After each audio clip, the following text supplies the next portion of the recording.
Okay.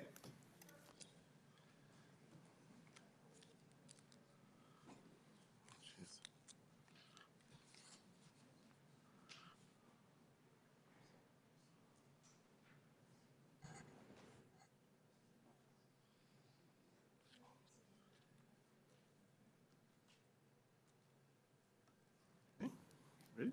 All right. The March 13, 2019 Prosper Portland Board of Commissioners Board meeting is now convened. Pam, will you please call the roll? Commissioner Platt? Here. Commissioner Gambetti? Here. Commissioner Moreland Capuya? Here. Commissioner Myers? Chair Cruz? Here. Thank you. Thank you. All right, Commissioner reports. Commissioner Platt, would you like to start? Sure. I actually prepared a little bit here. So on Friday, March 1st, I led the Board of Directors meeting at Hacienda CDC. And Monday, March 4th, I took an informational meeting on participatory budgeting with Jim Labby from Participatory Budgeting Oregon. And on Friday, March 8th, I had the pleasure of attending and participating in some interviews for a new position, Project Manager 1 here at Prosper Portland, led by Lisa and the development team. And that was very interesting and informational, and it gave me some insight into the good team building that Prosper is doing and selecting really interesting and talented people to join the organization. So thanks for letting me participate in that. Thank you. Commissioner Gambetti. Yeah, so let's see, on February 27th, I had the pleasure of attending a fundraising event for the Capuya Foundation, which was really, really inspiring and enlightening, led by our commissioner here, where they are explained all the great work that they're doing in Angola, bringing healthcare services and education to communities there. So that was really incredible to see that firsthand, kind of what you're doing. March 9th, I attended the Transition Projects Gala with Kimberly Branham and others, which was a both fun and I think very fruitful for that organization event. And then on March 12th, which I think was yesterday, it's all a blur, attended the Broadway Corridor Executive Committee meeting. Thank you. Commissioner Moreland Capuya. So I want to start by thanking Commissioner Gambetti for attending the Capuya Foundation event. For many of you who may or may not know, my family and I built a healthcare clinic there, and we've been serving a little over 1,100 Angolans with primary health care for the last 4 years. It's probably some of the more prouder work. So when you talk about what it looks like to build with and in partnership with community, we're pretty proud of that. So a working example. So thank you, Commissioner Gambetti, for representing and showing up. We were scheduled to have a Hill Block meeting on last Wednesday. That did not happen, so that is scheduled actually for Wednesday the 20th. So if you are interested in the property over by Legacy and what we are doing, we invite you to show up. They usually have some pretty good food. That food has been catered by a minority business owner. So I just want to shout out to Prosper Portland for ensuring that we practice what we preach. So again, it's at 5:30 New Song Church next Wednesday, and I hope to see you there. Great. Thank you. Those are great updates. I just have a few community-related items. On February 15, I attended the Oregon Hispanic Bar Association dinner. February 21st, I attended the meeting of the Mayor's Council of Economic Advisors. February 21st, I also attended the Campaign for Equal Justice annual luncheon and fundraiser for legal aid. Also on February 21st, I attended the annual membership meeting of the Northwest Neighborhood Cultural Center. And on March 1st, I attended our regular monthly meeting with Mayor Wheeler's office. So let's see. Next, we have Executive Director Branham's report. Good afternoon, Chair Cruz and Commissioners. We have had a few impacts because of the weather, so the Hill Block meeting and a couple of other things, but I do want to give a shout out to the partners at the Portland Bureau of Transportation I know that they worked really hard to keep our streets safe, and so appreciate the partnership there. Speaking of partnerships with PBOT, Prosper Portland staff joined Andrea Valderrama from Mayor Wheeler's office, representatives from PBOT, and community stakeholders to celebrate the start of the Halsey-Weidler streetscape improvement on Thursday, February 21st. This project is the first of an area-wide series of transportation projects that will transform the Gateway neighborhood in the coming year. The $5.5 million streetscape project is funded by the Portland Bureau of Transportation, by Prosper Portland, and by the Portland Bureau of Environmental Services. It focuses on providing safer crossings along key nodes within this business corridor. I want to thank the project team here at Prosper Portland and the Gateway Area Business Association members and our partners within the bureaus who've worked for a long time to pull the resources together for that important project. Was also fortunate to attend the Transition Project Gala with Commissioner Gambetti on Saturday, March 9th. We heard about the 50 years of impact that TPI has had on providing life-saving and life-changing services to people experiencing homelessness. We appreciate TPI's partnership on Broadway Corridor. They're one of the adjacent neighbors with Bud Clark Commons, and George, the executive director, has just been a fantastic contributor. As just a personal shout out, I also ran into my parents and found out that they actually had been there at the inception 50 years ago. They had volunteered as young folk, and my dad served as the chair 44 years ago of TPI. So he might be the only person watching. So congratulations, Dad, he is a faithful, and your grandmother, yes, they're faithful audience members. So, but it was really great to see 50 years of impact that started with an act of compassion. So enjoyed being there. We also received updated information on a project in Lentz Town Center that we were involved in. So we sold two sort of small sized parcels of land to Lysick Brothers Construction in 2016 for a project that included a commercial building, food cart pods, and townhomes. The projects were recently completed, and I wanted to acknowledge the good outcomes on the construction side. While they were modest-sized projects, the construction team was able to reach meaningful outcomes. So for the commercial building, they had 42% utilization of certified construction services, and for the townhome projects, we saw 36% utilization of certified construction firms, and we had an equivalent participation on the professional service side, which is great. And something that can, sometimes there's a disequilibrium, so we're really great to see both on the architecture and engineering as well as the construction. Such a diversity of firms. And also the Lysick team told us that through our contracting process that they were able to connect and form a long-term relationship with a minority-owned subcontracting firm who they will be working with in the future going forward. So that really is what we're trying to do, not just to change practices on projects that we're investing in, but to form relationships that go further than where we're investing directly. So I want to acknowledge the partnership with Lysick Brothers and our collaboration with the City of Portland, which tracks utilization and helps us understand how people are performing on a monthly basis, as well as our team at Prosper Portland. So that's Wendy Wilcox, Karen Harris, Laura Alcenis, John Cardenas, and Lisa Abwaf. Prosper Portland has announced the recipients of the Community Livability Grants for 2019. We awarded $1.49 million in grant funds for fiscal year 18-19 to 23 projects in 5 neighborhoods. This will leverage nearly $30 million in private investments. You'll hear more from Kim Moreland about all of the recipients, so I don't want to steal her thunder on this one, but I do want to note that since 2006, Prosper Portland has awarded more than $10 million to nearly 180 community livability projects across the TIF districts. And I want to acknowledge the fantastic team that makes this happen. So Allison Wicks and Ann Crispino Taylor, as well as Bernie Karofsky, Kim Moreland, Amy Nagy, and there are many others. It takes a lot. We have a very community-involved process to select. It's competitive. So congratulations to the awardees, and thank you to the community members who helped bring that forward.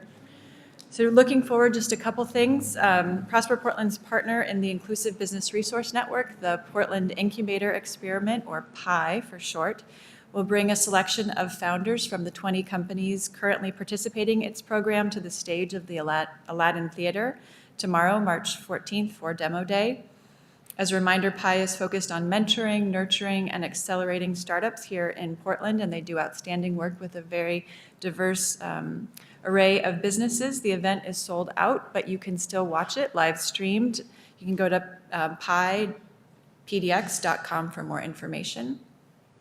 Finally, I'm looking forward to joining Multnomah County Chair Deborah Kafori at the opening of the Gladys McCoy Health Department headquarters on Wednesday, March 20th here in Old Town. Prosper Portland partnered with the county on the construction of its new headquarters and provided more than $36 million for the project. We're excited for this opening event and even more excited to welcome the services and all of the people who work in the building. So we're just delighted to have them as new members of our neighborhood and our community. So I also want to introduce 2 new staff members to Prosper Portland. Speaking of the really good hiring processes, we've had very competitive processes, and people get to talk to a number of different people before they come in. So we're just delighted by having both Chan and Joanna here. Chan Se Lee is an accountant 3. He's coming to us from SKB Real Estate Merchant Bank. He worked previously in the investment accounting department of the Standard. He will be assuming primary responsibility for monitoring the loan portfolio, which includes the loan and grant setups and modifications in Portfolio, as well as supporting processes and reconciliations related to Portfolio and other accounting tasks. He grew up in the Park Rose area and attended the Park Rose School District from elementary through high school. He also attended Mount Hood Community College and Portland State University. When he's not in the office, he loves the outdoors, everything from hiking and camping to snowboarding, hunting, and fishing. Good food, wine, and coffee, so we think he'll do just fine here. And we're really happy to have Chan on board. Joanna Filgaris is coming in as project manager in the development team. She's been working in real estate and asset management for the past 14 years and has worked in Miami and New York City markets, including as an asset manager for BFC Partners in Brooklyn, where she managed a portfolio of over 10,000 residential units and 400,000 square feet of commercial and retail space, and as a real estate specialist with the International Realty Group in Miami. She will be managing projects related to industrial development in Airport Way and the Willamette Industrial Urban Renewal Area, leading our development work related to our partnership with the Port, which is a really important partnership, as you know, and coordinating on key industrially focused policies and program initiatives. Joanna was born in Rio de Janeiro and moved to Miami right out of high school. She obtained her college degree at Unisul in Brazil and is almost done with her MBA from there as well. She enjoys traveling almost anywhere and has traveled to more than 17 countries, in fact. She also loves nature, animals, spending time at home with her dog, and is a certified yoga instructor. So yes, she's going to fit very well here as well. So please help me welcome our new colleagues. And Welcome to both of you. one last thing I would be remiss in not acknowledging, and I can hardly talk about it, but not acknowledging that this is Fay Brown's last board meeting here at Prosper Portland. Fay joined Prosper Portland as an accountant in 2007 and has been CFO for the last 6 or 7 years, yeah. Fay has helped us to ensure that we do everything in a way that is responsible and prudent, but she's also an incredibly kind, clear communicator. She has been a mentor and a friend. She's beloved within the agency, and there are so many things when you look around the skyline of Portland that have been impacted by Fay. She helped us to acquire the post office. She's helped us to figure out every deal that has come through our doors, from Lentz to Gateway. All of our work in Northeast Portland, Fay has always had a hand on it. She really cares about the city. She cares about the staff, and she wants to make sure that we are good stewards of public dollars. So we are going to miss her enormously, but we are excited for her as she gets her well-deserved next step and retires and spends time with her family. We hope that she's not a stranger, and we just really appreciate her leadership and her contribution. So.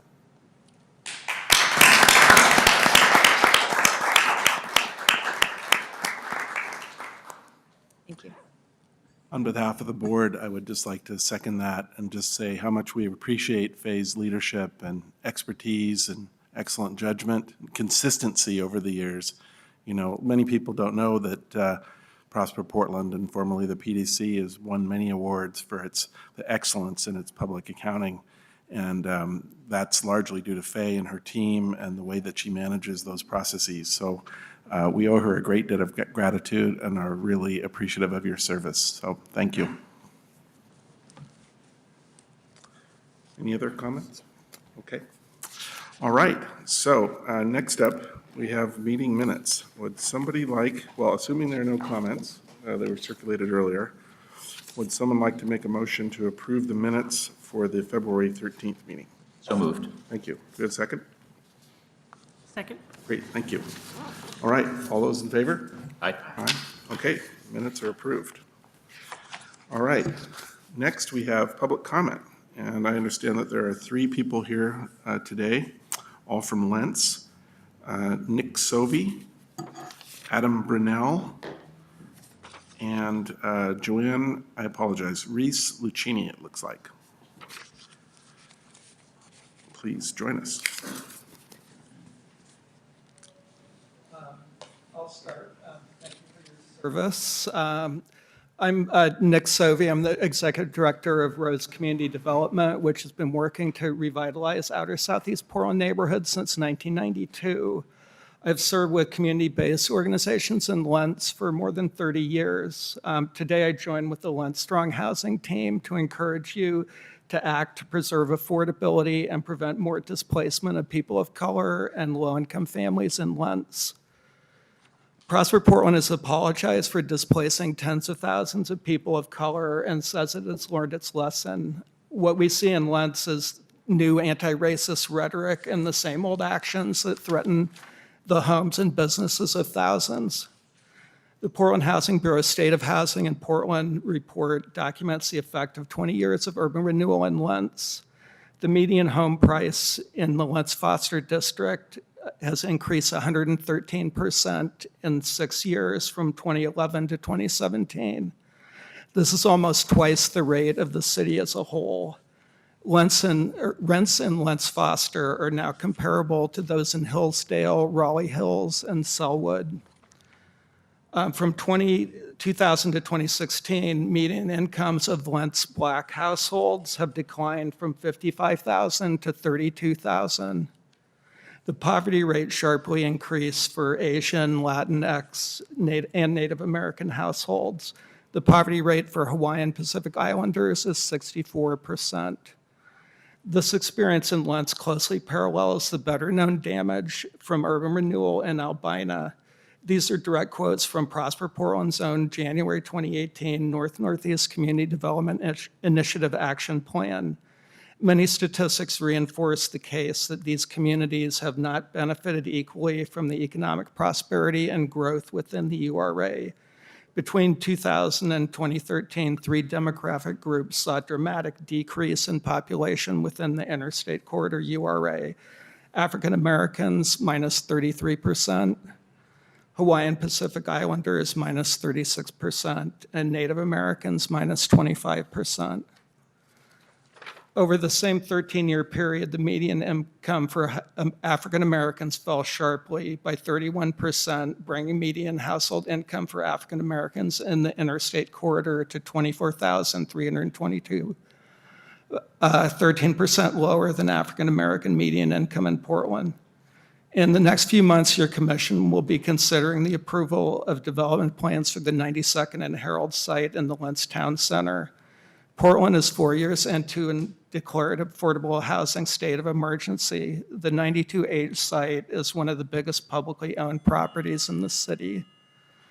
Lentz Strong urges you to maximize the amount of long-term affordability at the site, as well as a number of 3- and 4-bedroom units to prevent the displacement of more Lentz families. Thank you. I'm Adam Brunel. I'm the executive director at Green Lentz, a grassroots environmental organization. Y'all might remember me from a few months back. So in collaboration with the Lentz Strong Housing team, we're delivering a petition with over 200 signatures as of today and 11 supporting community organizations.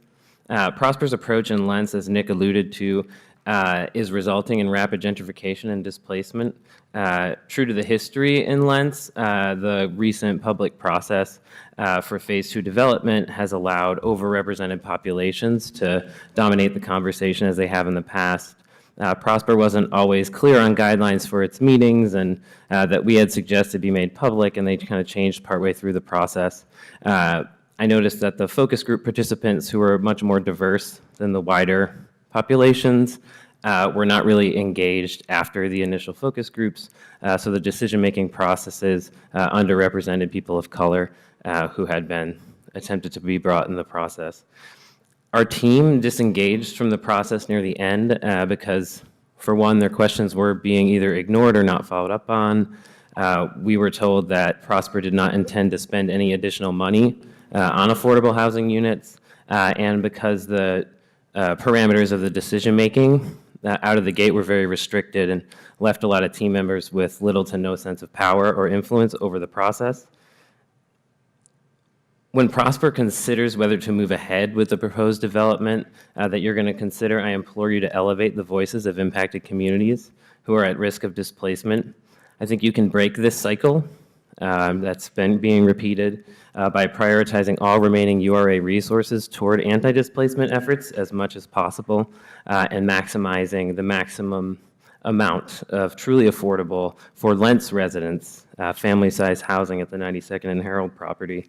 I think it's a moral duty for Prosper. I think it reflects Prosper's equity efforts, strategic plan. There we go, and new strategic plan to do so.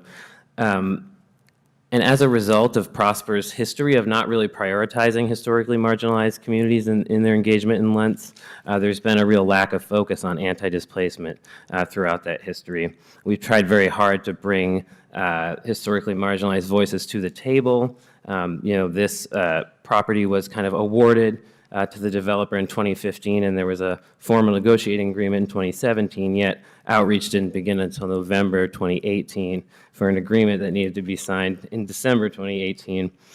So there's been a lot of challenges along the process where it's kind of too little, too late. And I'll just close really quickly with this piece of information that I found out pretty recently, and that's that the TIF lift to get to 45% for affordable housing in the URA didn't apply to Lentz.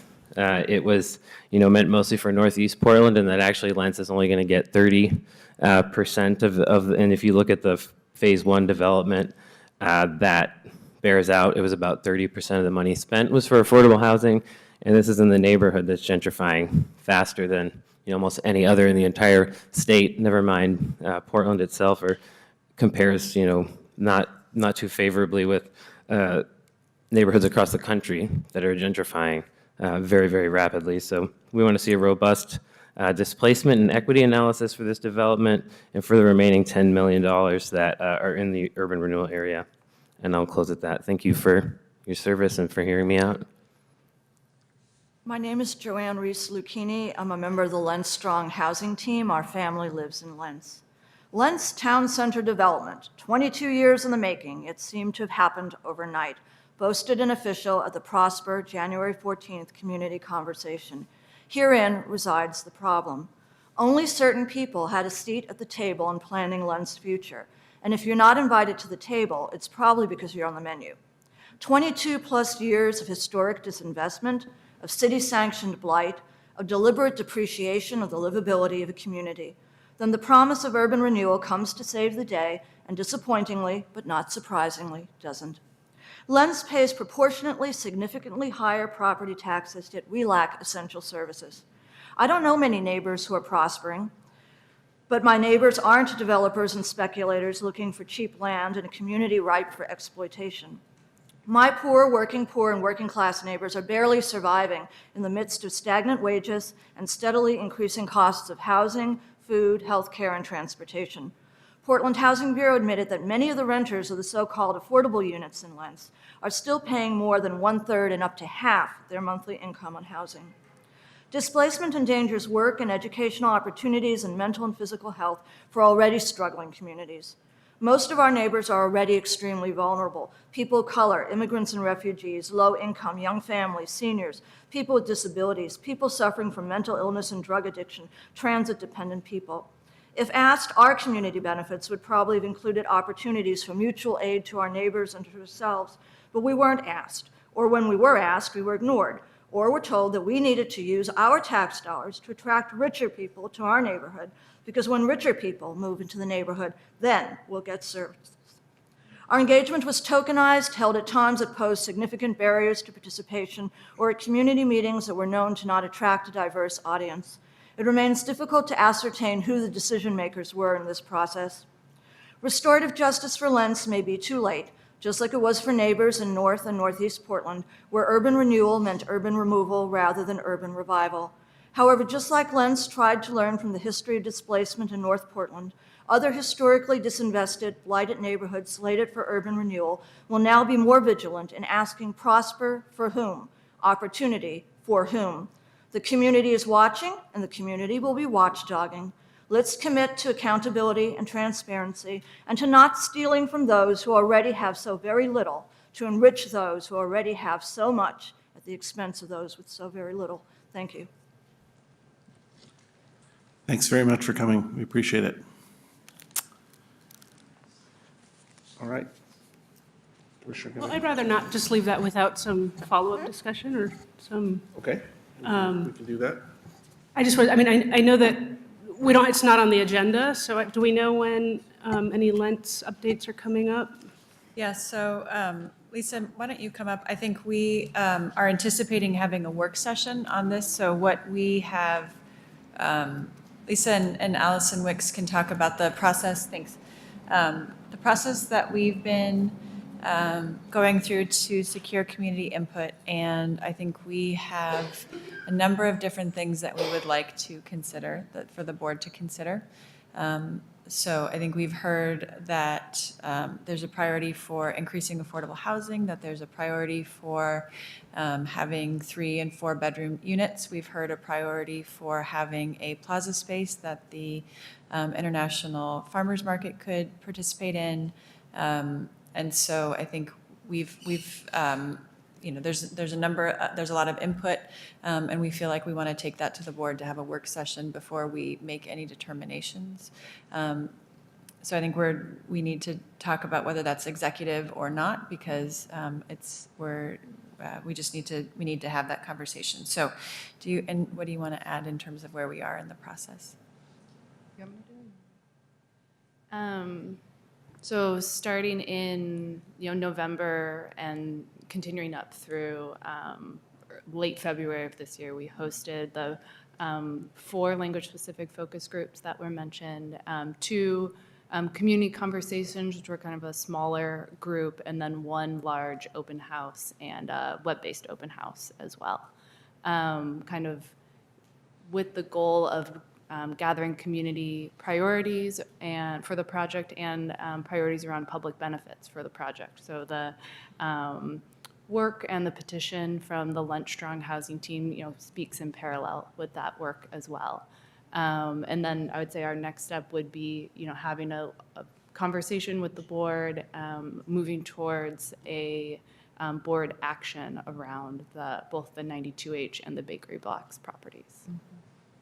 So the only thing that I would add is to just echo what Kimberly said, that as we're out doing outreach, clearly there is we have asked for input in 3 major categories. One is around housing and the mix of housing, and kind of thanking both the Lentz Strong team as well as PHB, as well as residents. I would say there's a breadth of perspectives that we have heard through that, and we'd be happy. I think it might be helpful to share that directly with the board going into our work session, so you can see kind of the feedback that we've gotten both through the focus groups as well as the community direct conversations, as well as the open house. We've had kind of good representation on behalf of kind of local residents, as well as the Lentz Strong kind of voice has certainly been at each of those events. Then we've also asked for input on what we're calling kind of a public space and what folks would like to see there. There's kind of a area that's anticipated between the existing commercial and the residential that could play a public purpose. And so we've talked to the community about what would you like to see in that public space and how could it support the community. And then there is the commercial component, that's the existing building that's there today. And as we think about tenanting it, how should we think about kind of the small businesses and the types of small businesses that we're supporting, similar to what we've done on phase 1 Lentz projects around affordable commercial, all the way to kind of what are the needs or services that are still outstanding in Lentz. I think we've also been having conversations with the Housing Bureau, and just, as a reminder, the Housing Bureau invests affordable housing resources, and Prosper Portland does not determine where those resources go. We partner closely with the Housing Bureau, and they are as close a partner and as an important partner as we have, but they have let us know that for the remaining tax increment finance resources, they have been really focusing on stabilizing long-term residents and making sure that they do not get displaced from their homes. It's something that was learned from Northeast, which is making sure that people who are homeowners do not get, have resources to stay in their home and repair homes if need be. So they have resources, and they have a network of partners who are deploying resources through community-based organizations like NEA to get those resources into the hands of people who currently own homes and might be at risk for displacement. I really feel like, and just want to echo that we hear the desire to look at this from an anti-displacement perspective. And the investments that we have made to date have been primarily in affordable housing. So I know that it looks like new development.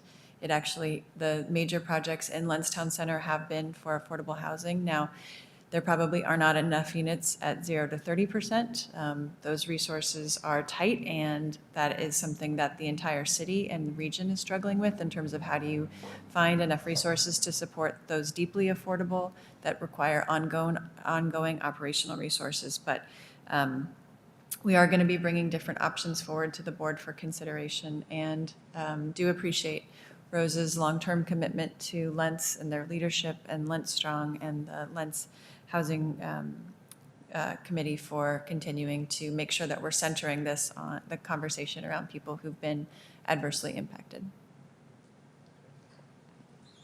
Thank you. Yeah, that's a good follow-up, and we look forward to more information. I think we're Can I just say- a little behind the curve here as a board, so.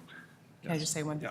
So I want to acknowledge the dynamic in the room. I think it becomes very interesting. We have a Lentz community members who've expressed sort of their frustration, and that's felt. And I hope that what you see is that it's heard. And then we've got wonderful staff members at Prosper Portland who are trying to reconcile all of the information. I think everyone's really working towards a similar goal. And sometimes from our respective places, we don't see that. So I want to say thank you, because sometimes to Prosper Portland, to you, because sometimes it feels like you are in a position to defend things. And I want to relieve that dynamic and work more towards how do we partner and recognize that we're all really working to, there is, the history is so profound, the remedy is so great, and that means that in that process of trying to reconcile these things, there may be a few fumbles, but what I'm wanting to ask for collectively as community, and we're actually all community here, we are, that we can maybe find spaces and places to extend grace, to continue to communicate. So really what I want to say is thank you. We hear you. It hasn't fallen, that feedback will be definitely considered. And I can tell you that all the things that you've said are the things that we have continued to discuss and are wrestling with. And that may not be immediate comfort, but hopefully that will give you some solace that it's not lost on us, the frustration and the need and the desire.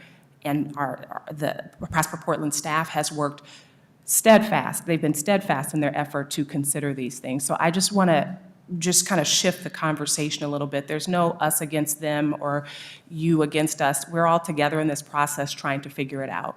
So I hope that we can move in that vein moving forward. And thank you for coming, and thank you for the hard work. Not easy by any stretch, but important work.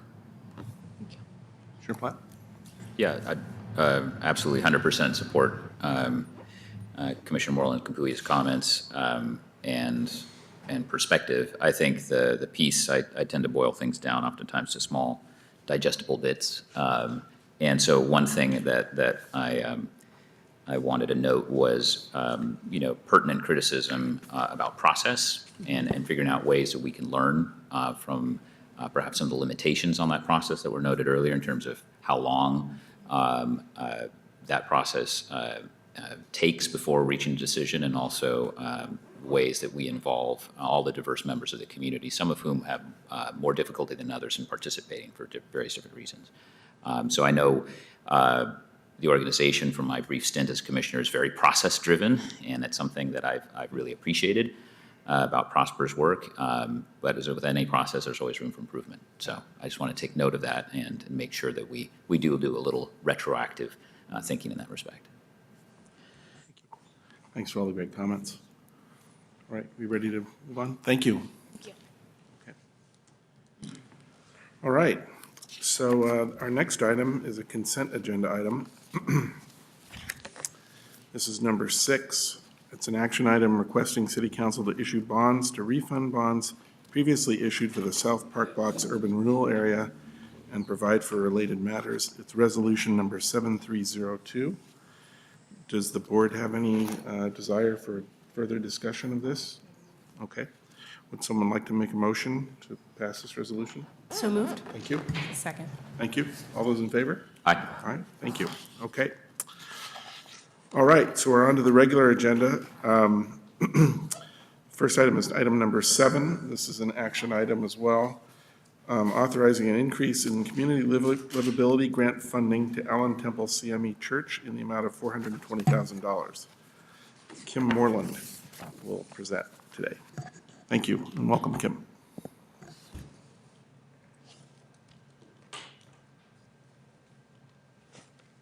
Greeting, Commissioners and Executive Director Branham. For the record, my name is Kimberly Moreland, and I'm the Project Manager for the North CDI Community Development Initiative, and I'm also the Project Manager assigned to the Community Livability Grant for Allen Temple. I'm here today to request your authorization of an increase in the Community Livability Grant Award funding to Allen Temple CME Church. The increase in the CLG funding will allow Allen Temple to complete the restoration of the fire-damaged historic church and resume community service.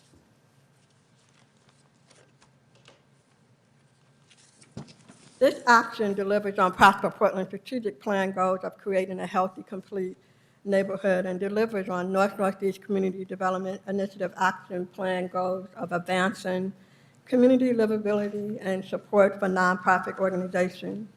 The building restoration provides jobs and training for people of color and women who are participants in the Construction Hope and the Oregon Women in Trade pre-apprenticeship program. And there is strong community support for this restoration project that I'll speak to later.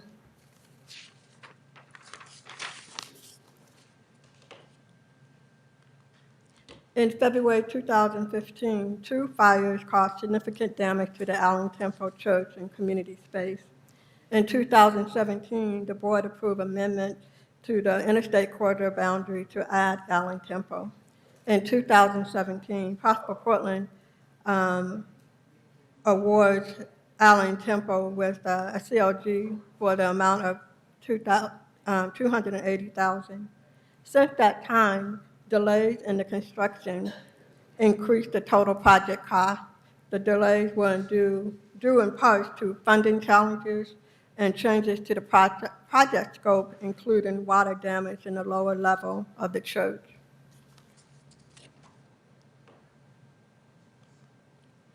Here is a list of all of the items that will be completed as part of this restoration project.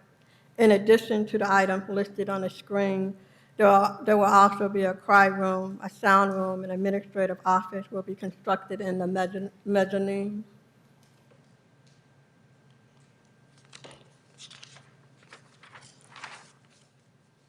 The total The total project budget is approximately $2.2 million.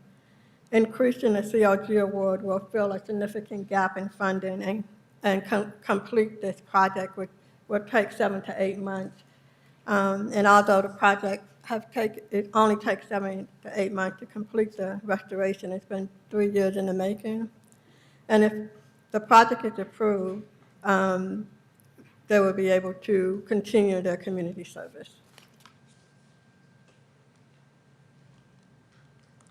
Allen Temple is a 106-year-old historic church with long-standing roots in the Portland African American community.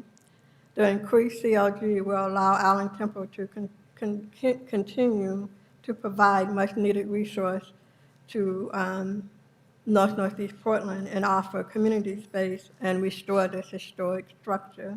Prosper Portland Business and Workforce Equity Program will apply to this restoration project, and Allen Temple has already contracted with Colleton and Hart Architecture, which is a minority certified firm, and also Pacific Mark Construction is a minority certified firm, will act as their general contractor. And Mr. Matthews is here today to provide testimonial.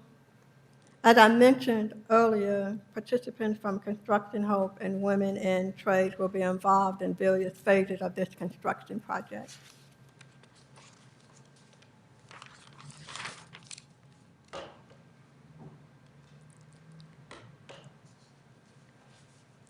There was significant community participation. The CLG evaluation team, which recommended increasing the award amount, consisted of members of the Northeast CDI Oversight Committee. And there was, the City Council also supports the project and has approved a $30,000 special authority grant and also approved Allen Temple's request to waive 50% of the building permit fees.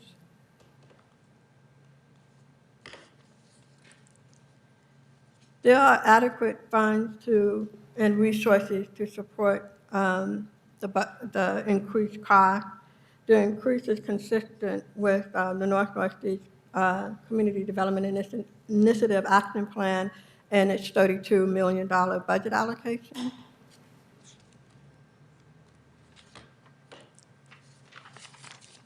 Here is a list of all of the CLGs that was recently recommended for approval for this current fiscal year. You have Sunshine Center, which is designed $30,000 to improve their bathrooms and commercial space. You have Allen Temple. We awarded them $25,000 to help them with a feasibility study to develop a health and wellness center. You have Our United Village, which is recommended $100,000 for roof replacement and solarization. You have the Q Center, and we awarded $58,000 for an art gallery and also an auditorium. You have Restoration Outreach Community Center, and we are recommending $25,000 for a shelter and a dance studio. You have St. Joseph Grand Lodge, which is a historic resource within the Northeast and on Mississippi Avenue, and we are helping them with a feasibility study and to do major renovation in that historic building. And you also have St. Paul Missionary Baptist Church, which is similar to Allen Temple CME, which is providing restoration for their community space to do training and also bathroom renovation. And then you also have Vanport Place Marking Project, and this is to design and install historic markers within the Interstate Corridor Urban Renewal Area that commemorates Vanport. And as you can see, the increase will not compromise support for other nonprofit organizations. Next, I will invite Mark Matthews and Michelle Harper and Dr. Haynes to come to the table and discuss the project in further details.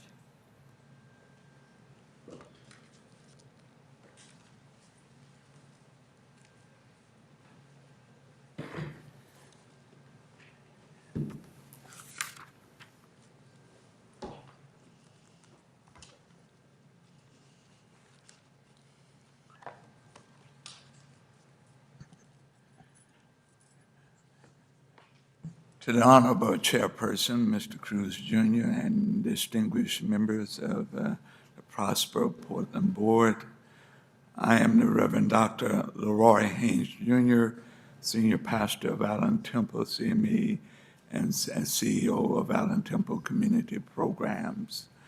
I come before this board today seeking funds that would finalize the rehabbing components of the building that will house Allen Temple Community Outreach Programs. In the month of February 2015, Allen Temple Historical Building and Outstanding Community Program suffered a blow that, of an electrical fire that made the building unusable. This event devastated our community outreach program and meeting hall for the community. Allen Temple has served the old Albina community, Northeast and North Portland community, as well as the city of Portland at large. It has provided cutting-edge community programs such as our Resurrection drug abuse and alcohol program that has achieved national recognition, our Born McGilead HIV/AIDS educational project that tackled the devastating issue of HIV and AIDS, our emergency food and clothing and personal hygiene center that served thousands of people in our surrounding community, our houseless program that served many of the houseless persons and families on our city streets, our One Church, One School program that provide mentors in classroom, and our social justice outreach program that tackle issues to improve the quality of life in the city of Portland. Finally, our community hall provides free space for community organizations to have meetings and work out issues that affect people and neighborhoods. As you can see, Allen Temple is a historic and vital, significant part of the life of people and our community in the city of Portland. It not only meets practical needs of our community and address issues and crises to improve the quality of life and to make Portland a better community, but Allen Temple, in its over 100 years historical building and 70 years of service, represents both substance and hope. It is a symbol of light in the midst of the growing fears of gentrification in the old Albina community. And as a symbol of light in the midst of those growing fears in this city, it is fully assigned to our community that the possibilities in the future in the midst of preserving diversity in North and Northeast Portland, particularly with the African American community that has severely been damaged, as well as other communities of colors. I do believe and say to the board that Allen Temple is more than just a project. It is a symbol of the hope that we can all live together in a future community in North and Northeast Portland. Thank you very much. And board, this is Mark Matthews with Pacific Mark Construction. I'm the minority general contractor for Allen Temple. And Allen Temple has been a great pillar in our community. And we feel it's very, very important that to be save a little bit of piece of history that we have. I've been working on this project for about 3 years. And over the last 3 years, we've endured some unforeseen challenges. And of course, that's dealing with the 100-year-old building. We had to do some abatement, and that's asbestos and lead removal, correct the water intrusion that we had coming into the building for the foundation. We had some roof issues that we had to tend to because the roof got overloaded from getting ready to be installed. Cost impact on the project from delays and waiting for funds, as well as answers to the BOLI decision, whether this project would be BOLI or not. The project started with about $2.5 million, and it increased due to the fact, answer from BOLI, we had to increase it to $2.5 million, requiring us to add to the project and the escalation costs for the delays. With the help of Prosper Portland with this funds, we will be able to build the community back, and we believe with the help of the contractors in the community, this will help the project. The project will take then only 5 to 6 months to complete, and that will allow the community to start enjoying the place that they so deserve. Thank you. Can you say again the name of your construction company? Pacific Mark. One word. Good afternoon. I'm Michelle Harper, Volunteer Project Manager for Allen Temple CME Church Restoration. Thank you, Chair Cruz and Commissioners and Ms. Branham, for the opportunity to come back before you again and give you an update on our project. We're living in some challenging times in urban America, as you're aware, and cities trying to get more creative in problem solving a lot of the crises and urban problems that we're dealing with. Our church, Allen Temple, has been a community-centered church that has been the shelter from life storms. When we suffered this devastating fire back in 2015, it has been crippling, but we are still here. We are still reaching out, we are still helping, and we are still serving, and we are still restoring lives in spite of it. We've had some challenges and we've had some mountains to climb. The mayor and the city council has been very supportive in the efforts in supporting us through special appropriation and through the Northeast Community Coalition grant. But what has really helped us climb these mountains has been the support from Ms. Branham and her team. Opening up that URA boundary was the catalyst for many other opportunities that we would not have had. That boundary and people being aware of the importance and the significance of our project has just catapulted us into a whole nother arena.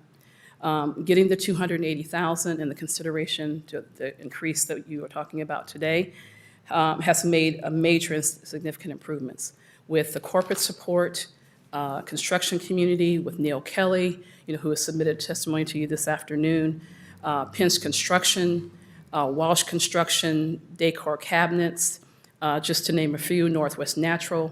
It's opened up opportunity with foundation grants that we really didn't have the opportunity before with Oregon Community Foundation, Randall Charitable Trust.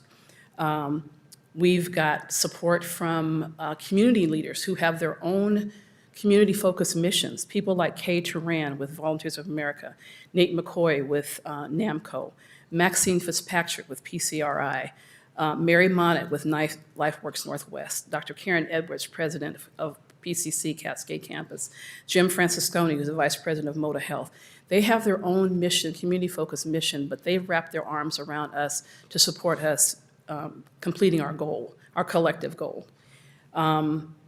I would tell you that this partnership that we have enjoyed with Prosper Portland and with Kimberly's team, they've helped us climb this mountain and to get us to the point to where we are today. This expansion is extremely important to us going to the finish line. This partnership that we have has been an incredible example of leadership in building community and restoring community in a very creative way. I am confident that we can cross the finish line together and celebrate what is best about Portland. And I thank you for the opportunity this afternoon. Great. Thank you. Thank you all for coming. Really appreciate your comments today. Thank you.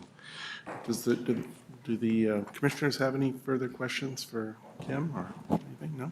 Okay. Chair Cruz, can I just make a comment? Please. So I want to appreciate back the incredible volunteer work of Michelle and all of the partners who just put forward. That's 4 years of volunteering to make a difference in her community.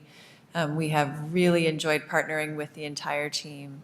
We are so honored to be a partner in this. And so Dr. Haynes and Michelle, just really, really appreciative of the partnership. Great. Thank you. I'd love to hear, as it gets completed in the fall, what the status is, and maybe we can maybe we can visit. Love to see it. So it's exciting. Thank you. All right, would someone like to make a motion to approve the resolution? Motion to approve the resolution? Second. All right, all those in favor? Aye. Thank you very much. Okay. Next up, we have item number 8, which is also an action item. In this item, we will be requesting City Council to reauthorize the Portland Enterprise Zone for 10 years and directing staff to submit a reauthorization application to the State of Oregon. And that is resolution number 7304. Welcome. Thank you, Chair Cruz, Commissioners, Executive Director Branham. My name is Charles Adrian, and I am the Business and Industry Manager for Prosper Portland, and I am also here today in my capacity as the appointed Enterprise Zone Manager for the City of Portland. Hi, my name is Andy Reed. I administer the program on behalf of Prosper Portland. Thank you, Chair and Commissioners and Director Branham for having us today. So we are here, as Chair Cruz mentioned, to request of the board, to further request of council to reauthorize the Portland Enterprise Zone, which is one of our 2 enterprise zones in the city.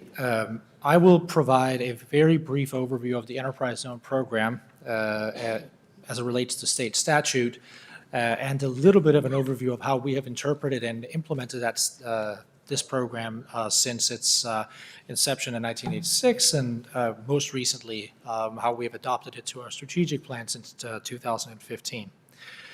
But first, speaking to where this program falls within our strategic planning framework, it really speaks across, but primarily it is a program that is impacting our jobs outcome.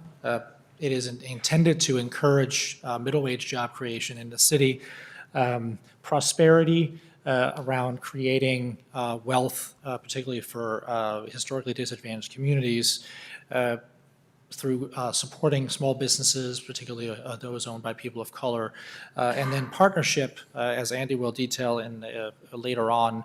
We really achieve everything we do in the Enterprise Zone program through these public benefit agreements that involve a lot of partnerships with both business and with partners throughout the community. So, as promised, a little bit about the state statute here. The Enterprise Zone program was originally established in 1985 by the Oregon legislature, has been reauthorized at a statutory level ever since.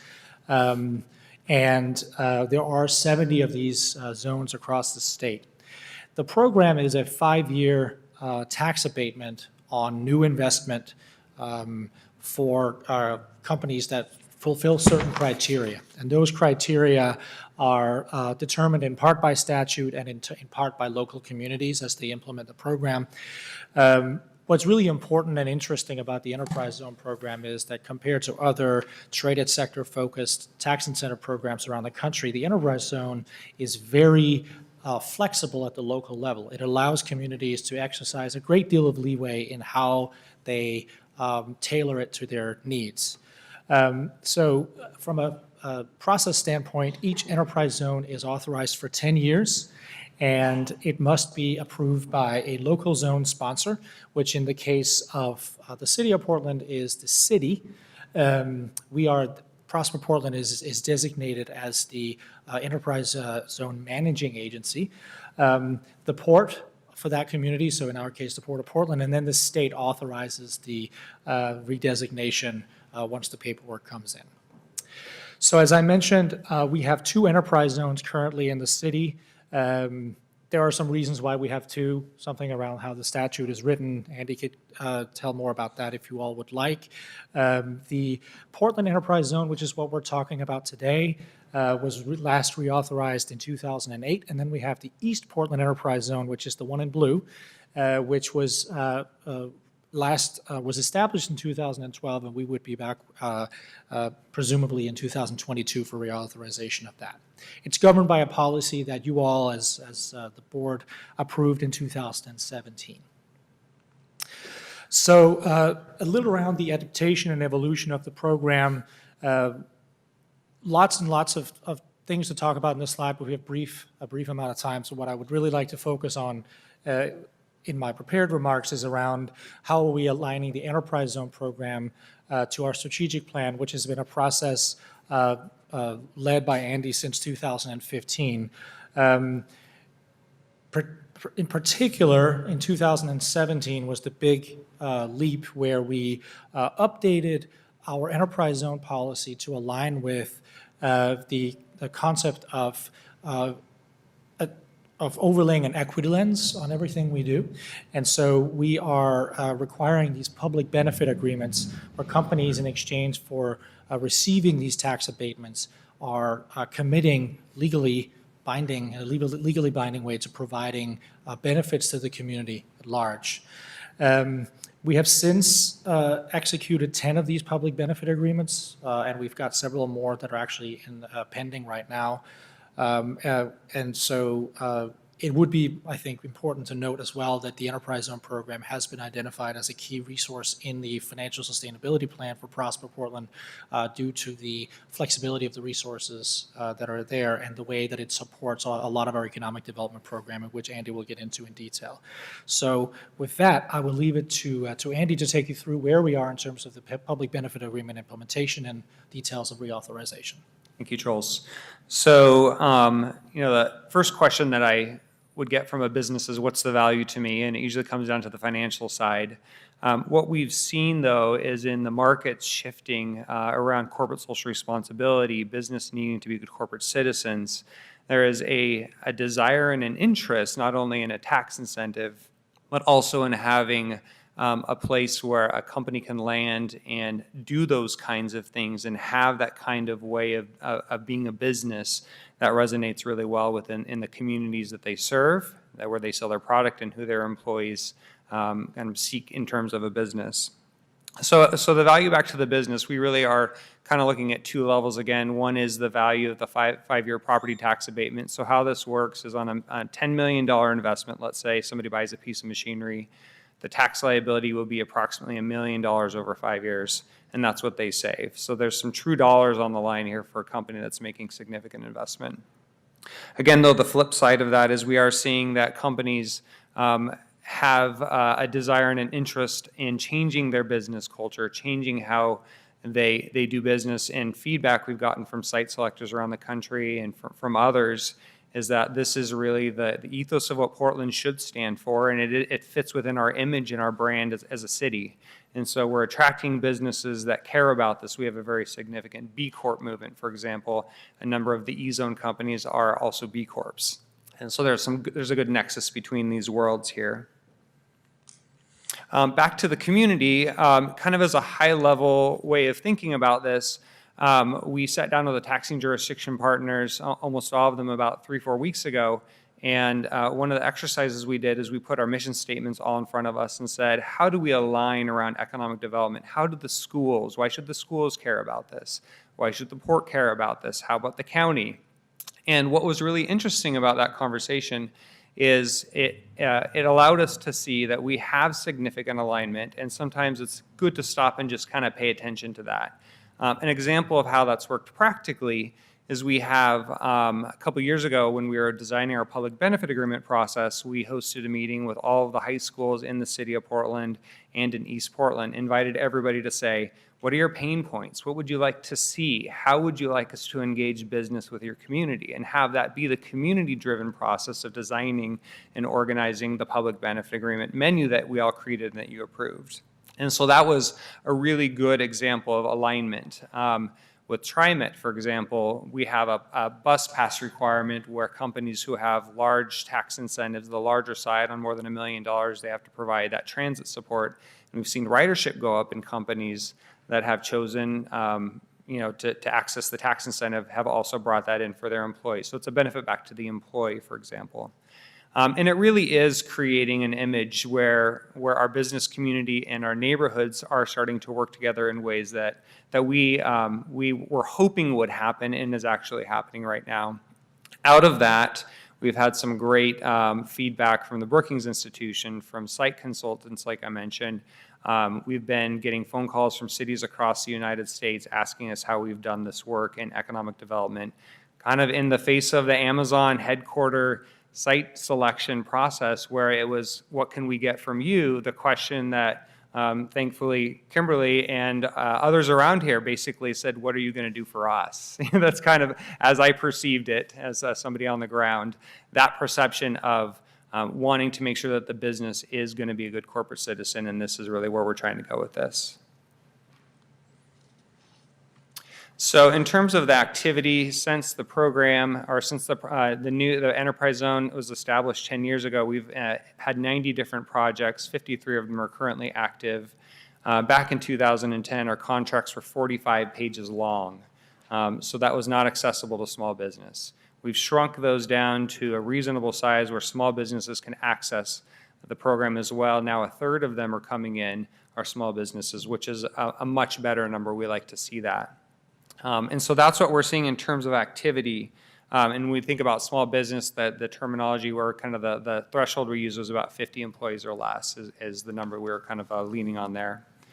In terms of some of the impact, we've seen nearly $1 billion, $802 million of investment in the last 3 years through the Enterprise Zone program. And that's in capital investment, that's in local procurement. One thing to note in the 2017 policy change that City passed and was approved by y'all, we are now asking businesses to build procurement plans that focus on buying goods and services from communities of color and from East Portland. And so that's a big shift that we're now putting infrastructure in place and feeding the systems that we're also building behind the scenes, Mercatus, IBRN, those kinds of programs, talking about partnership and an alignment. This is one of the tools that we have to start bringing these worlds together and creating those pipelines between the worlds that typically have a hard time finding each other. Jobs, impact, and wages and compensation. We've seen a significant number of jobs come through as a result of the program. The wages, I believe, are stellar. We're averaging about $31 an hour now for these are middle wage jobs where many of them don't require the bachelor degrees, don't require the college education. They're the trades. We have literally 3 of the businesses this week said, we're trying to hire people. Can you help us find people? And so we have, via our neighborhood navigators that we are funding in our various NPIs, we now have conduits again to those direct communities that we're trying to impact, and we're making those very, very quick connections to these businesses that know that we are a resource in terms of a partner, not just somebody to get a tax break from. And so out of this, we have our Workforce Training Business Development Fund. A portion of those tax savings, approximately 15%, go back into the community. So in the last 4 years, we've had approximately $2.7 million go back into community organizations via IBRN, the Mercatus Collective, Neighborhood Navigators, focusing on lean manufacturing through the Smart Talent Program with Oregon Manufacturing Extension Partnership. And all of this, again, is creating that space where we have this alignment between community and business that we haven't seen in the past. So the next 10 years, we're hoping to have a new enterprise zone or a reauthorization of it, and we have state standards that we have to comply with. The zones have to be in or near lower income communities. They have to stay within the statutory limits of the zone under state statute. And they have to be authorized by the City of Portland as the zone sponsor and the Port of Portland as the commission. They are under the statute. It gives them a chance to align some of their priorities with ours. And to that, what happened over the last few months is we sat down with our taxing jurisdiction partners and we discussed if we were to do another enterprise zone, what would this look like? So our partners at the Port and Metro, BPS, Prosper Portland, we collectively came up with a list of what we saw as potentially good projects that, again, would have a public benefit agreement attached to this to possibly trigger an investment. You have, for example, the Expo Center that is kind of slated to see some movement in the next 5 to 10 years.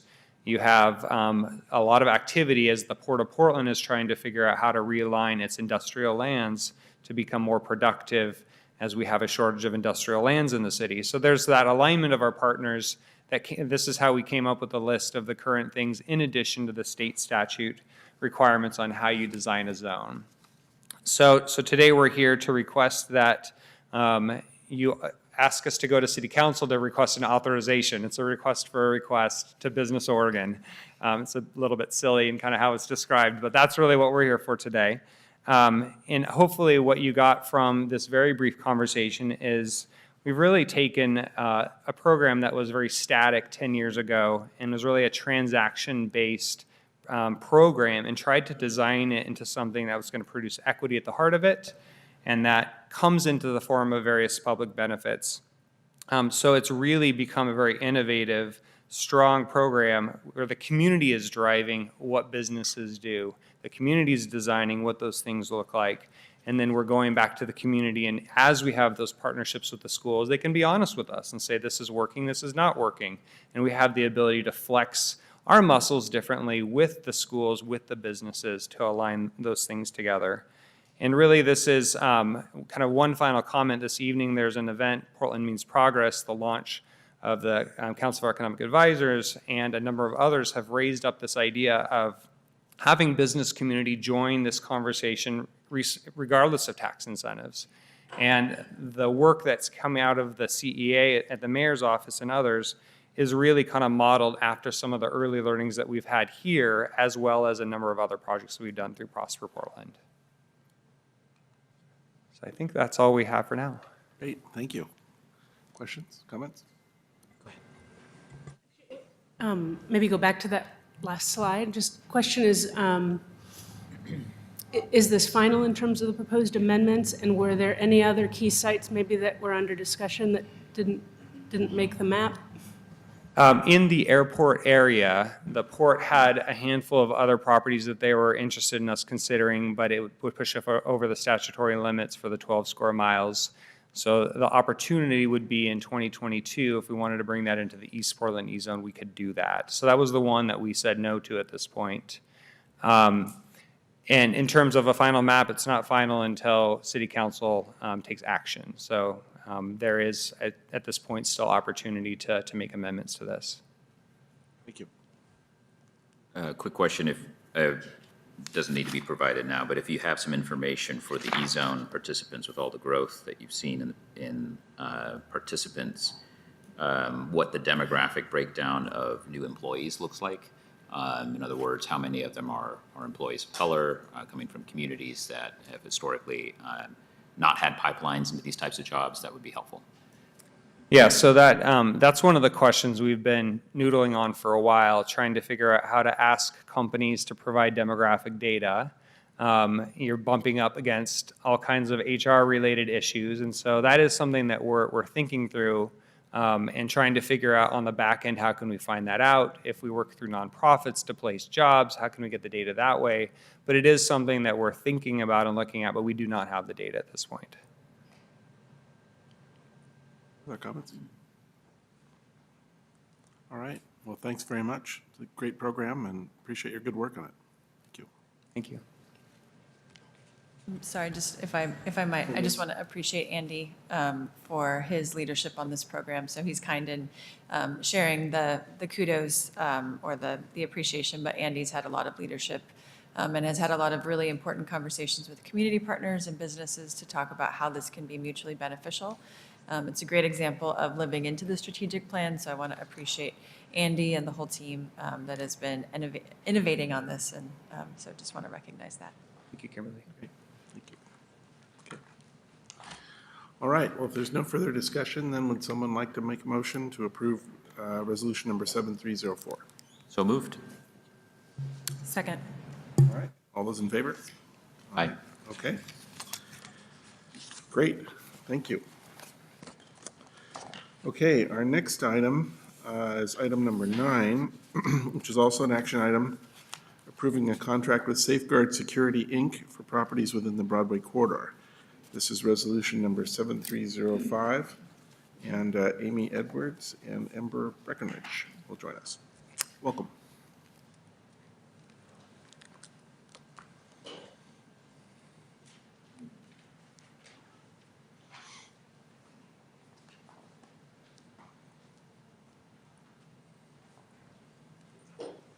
afternoon, Chair Cruz, Commissioners, Executive Director Brandon. My name is... Better turn that on. My name is Ember Breckenridge. I'm the Project Manager, too, for the Asset and Investment Team in the Development and Investment Department. And I'm here today with Amy Edwards, the Asset and Investment Manager, as well as 2 representatives from Safeguard Security, Inc. I'm here today to request approval to award the Broadway Corridor Security Contract to Safeguard, Inc. The Broadway corridor represents one of Prosper Portland's most strategic or significant opportunities to advance the goals of the agency's strategic plan. More specifically, authorizing the security contract will ensure that the agency is maintaining healthy, complete neighborhoods that feel safe, clean, and inspire pride amongst its residents. The Broadway corridor consists of 32 acres in the River District URA and encompasses multiple Prosper Portland-owned properties. 2 of the properties within this contract are in the Broadway corridor boundary.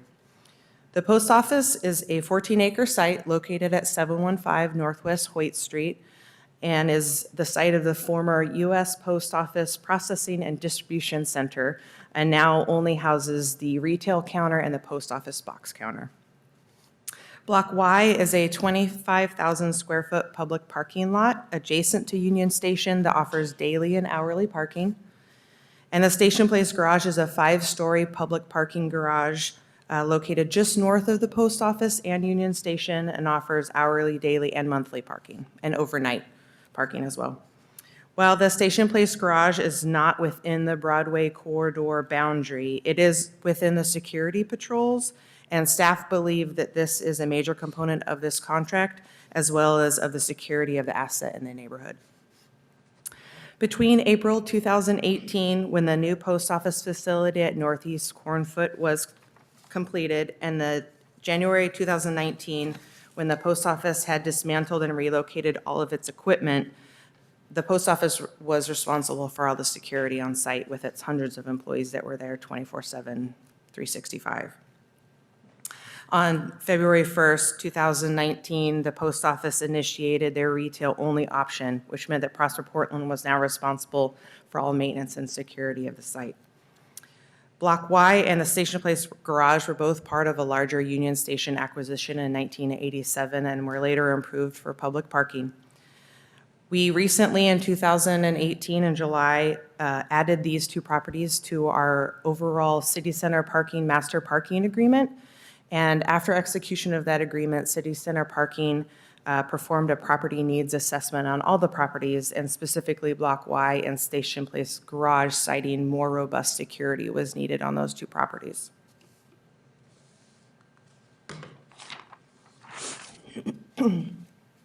A request for proposals was released on July 2018 for security services.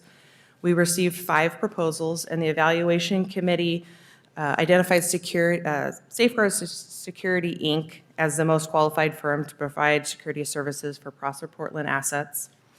Safeguard has deep relationships and experience within the community and with stakeholders, including transition projects, Central City Concern, Join, Multnomah County Health Department, and Downtown Clean and Safe. Their employees also have extensive experience working with the at-risk and houseless populations around the city, including working with the mayor's office on the development of the houseless populations and with the Department of Community Justice for individuals seeking transitional housing, addiction, and food resources and transportation.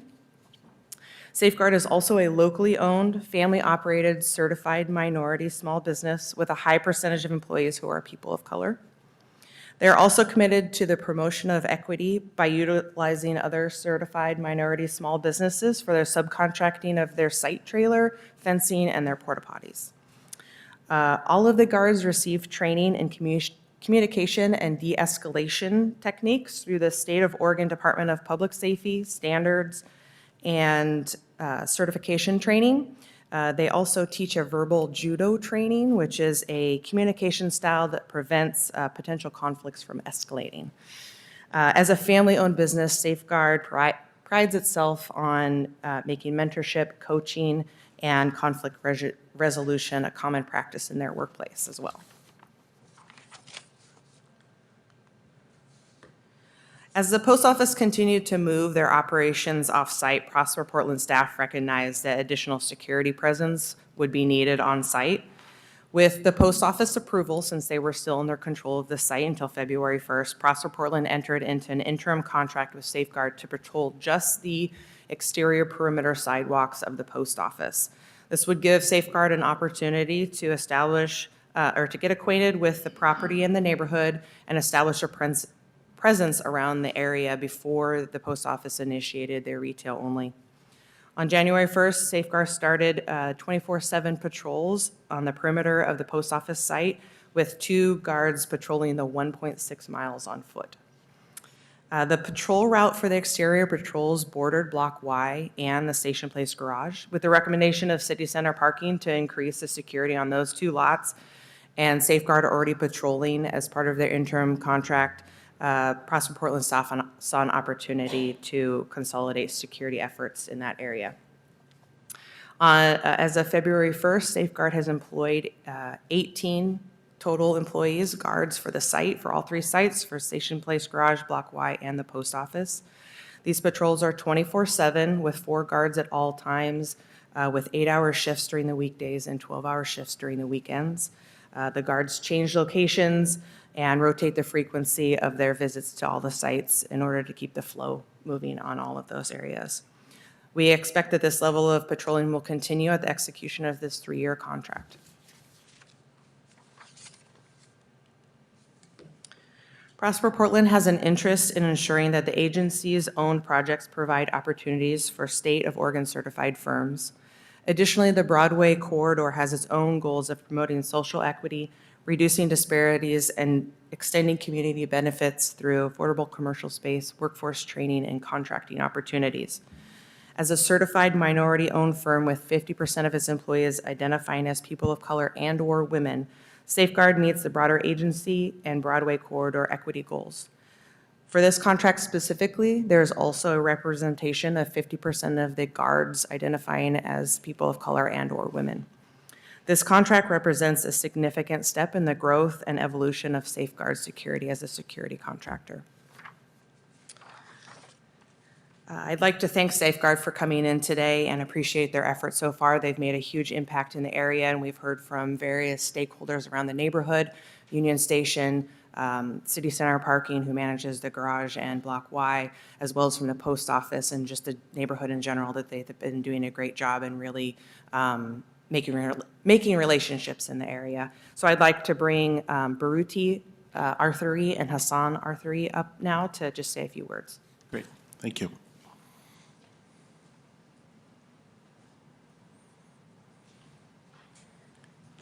Welcome, gentlemen. Thank you for coming. All right. Good afternoon, Commissioners, Chair Cruz, Executive Director Branham. My name is Hassan Arthuri. I represent the 3rd generation of African-American entrepreneurship in the state of Oregon. Coast Industries, Empire Security, which is now Safeguard Security, was started by my grandfather, Henry Scott, in 1957. He's one of Oregon's pioneers in property ownership and business ownership in Northeast Portland, primarily in the African-American community.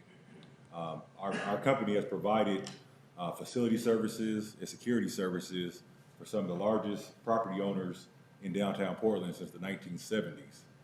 Also, from our home office in Northeast Portland, we work with the Department of Defense in 13 different states for over 30 years.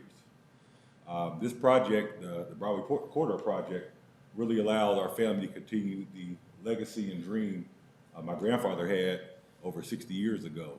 And so we really look forward to this opportunity.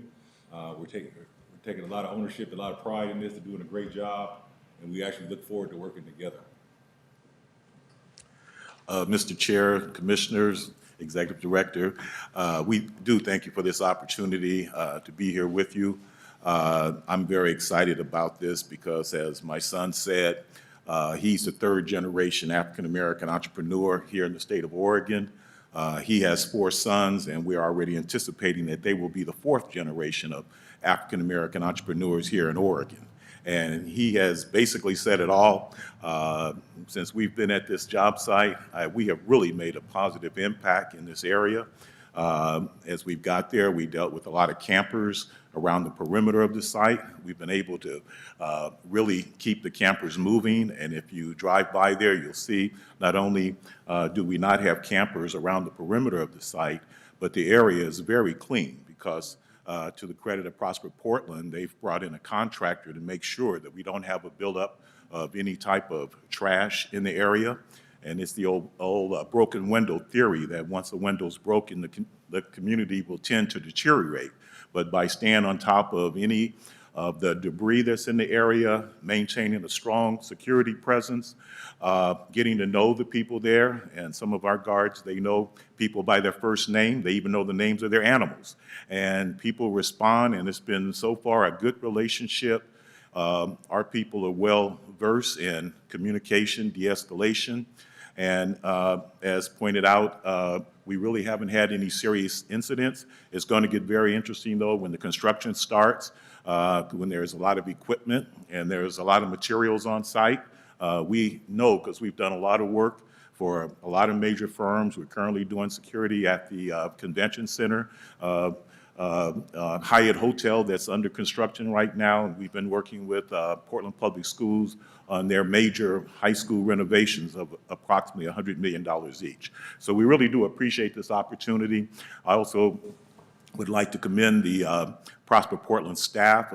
Kimberly, your people have been great to work with. They have been very responsive to the issues and needs that have come up, and I've been very impressed with that because I've had decades of out here to work in the community. And I also want to commend all you as commissioners and donating your time and doing this important work because, as I said, over decades I've been both on this side of the table and on your side of the table.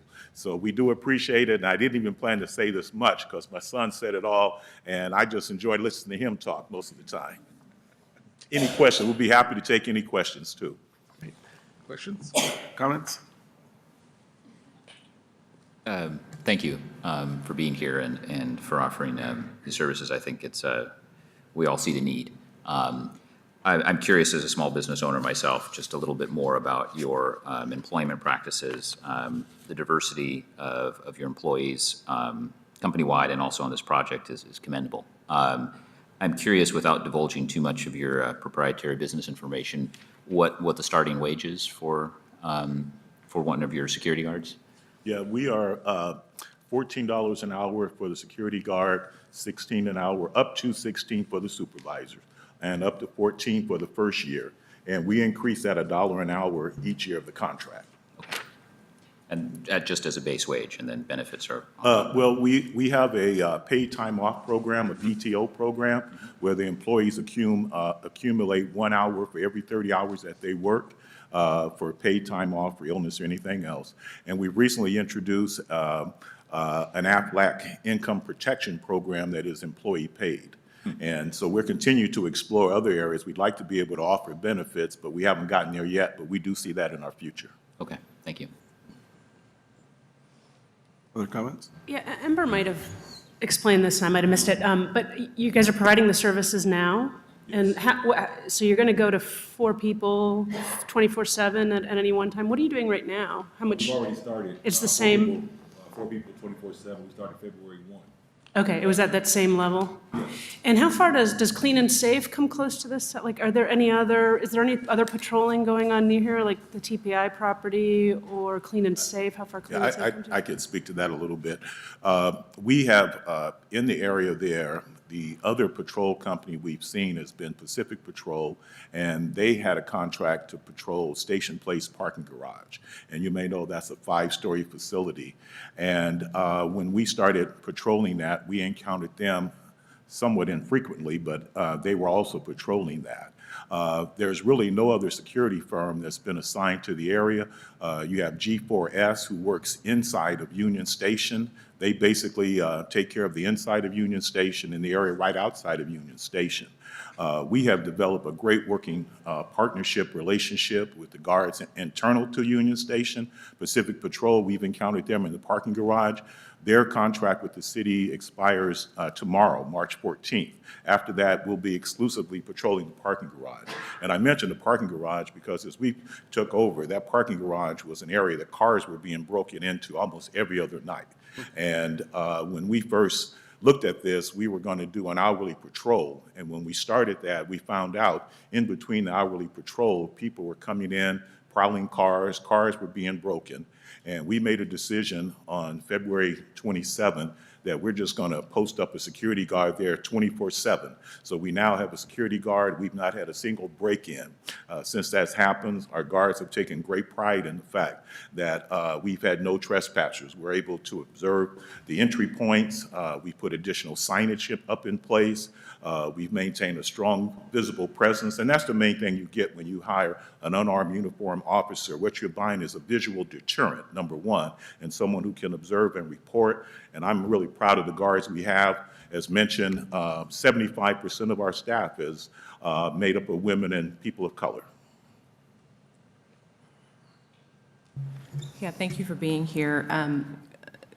Commissioner Platt sort of mentioned this a little bit, and I just want to, and this may be more of a comment, and you've spoken to it, but was an active concern of mine, is that a number of the employees appear not to have access to health insurance, which is a huge issue, as you know, that you have folks working and then they're having to access state Medicaid benefits. And I know that that's something that we want to work towards. So I simply want to put it out there, not just as a challenge to you, but to all small businesses, that really is really important. And I think as a commission, we need to be mindful of that for who we contract with, that there should be some stipulation that we're asking folks to provide benefits, because it really is key to make $14, $16 an hour and not be able to afford health care.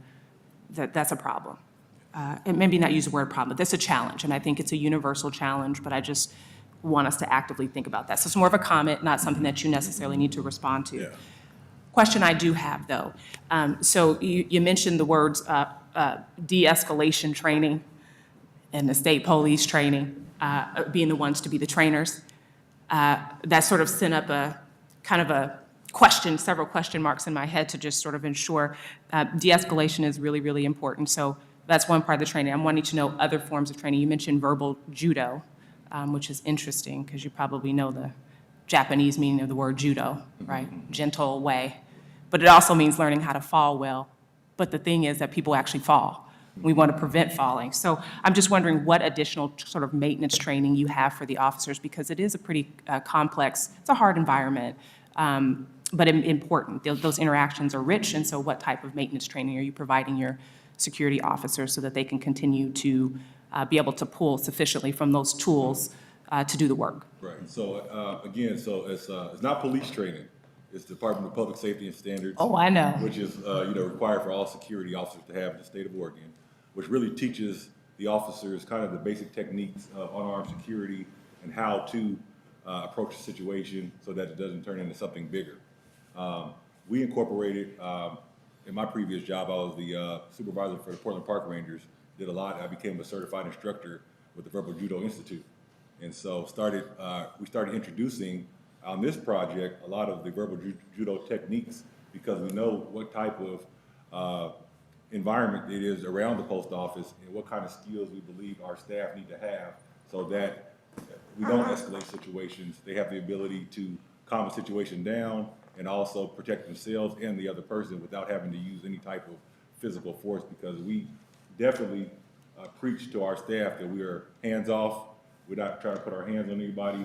Our voice is and our presence are the two tools we try to really, really hammer into our staff. We also have monthly meetings at Union Station for our guards that work at the post office site, so that we can continue to reiterate some of the verbal judo skills and also introduce new skills to them. We also do some role playing, trying to just get them used to different situations they may encounter. Again, it's a job that you're always going to see something new every day.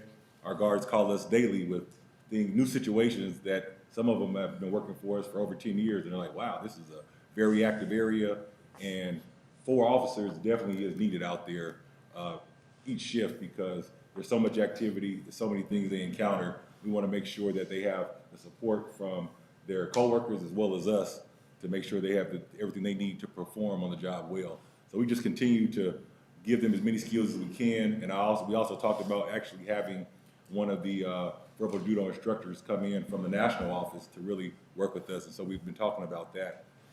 Also next week, we have a security consultant coming in from Indianapolis, who we've known for several years, to help us also work with some of our supervisors, work with some of our guards, and really also go through some of those de-escalation techniques. The other piece that I would add, Commissioner, is that we have a mantra that we call the police as the very last option. And so de-escalation means, in terms of how you communicate, it's your body language, it's keeping the proper distance, it's not antagonizing people. Our security officers have learned sometimes the best way to de-escalate is to just walk away, because some people get antagonized just seeing a person in uniform.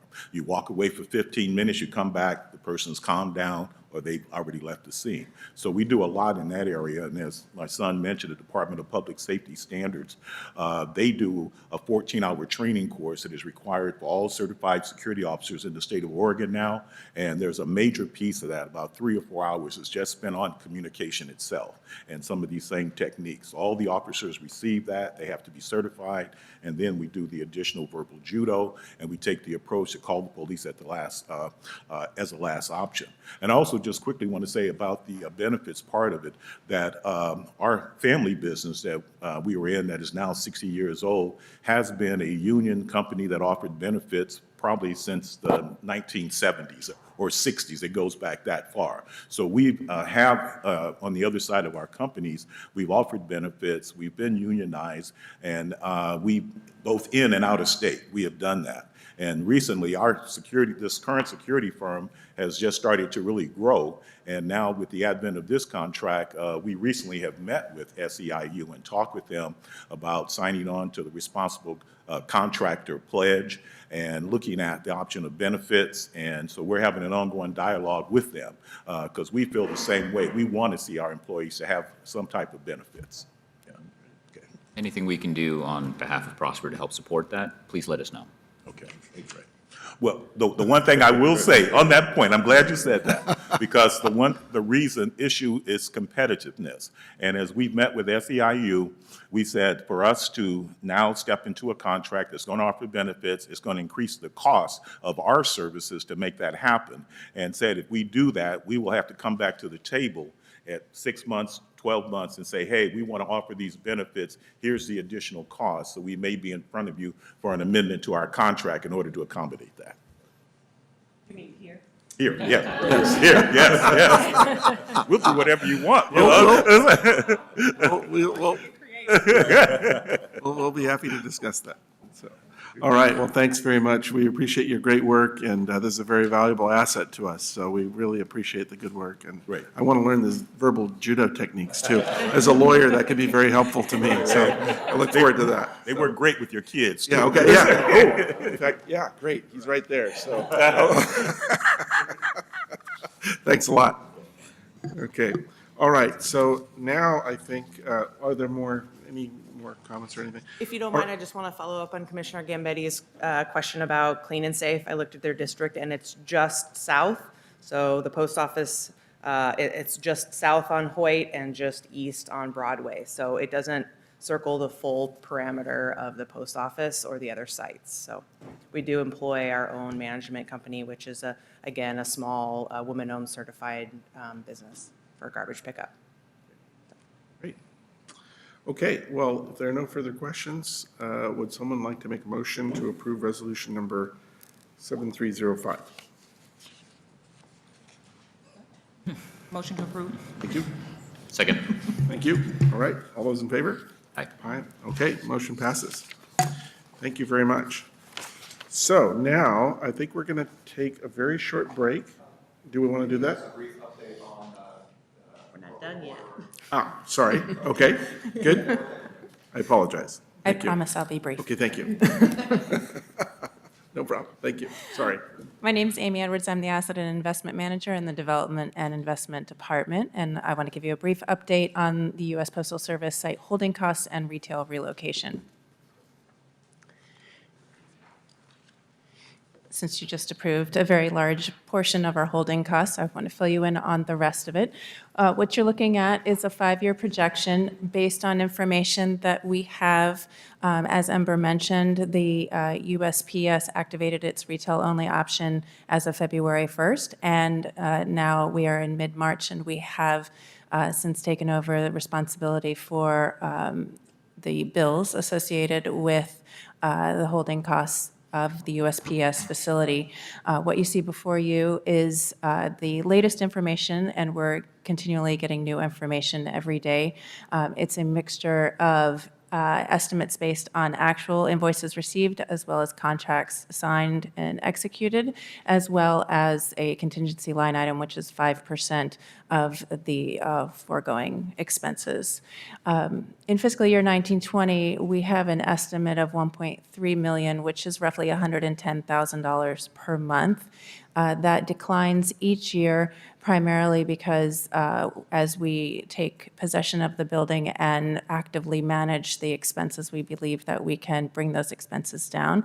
That's also taking into account the fact that we will begin demolition midway through this projection, and that will significantly curtail the expenses associated with the building.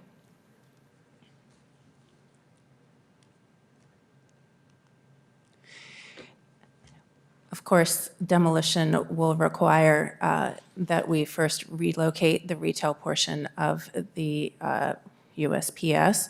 So just to give you a little bit of background on what we've achieved to date, what is happening right now, and next steps.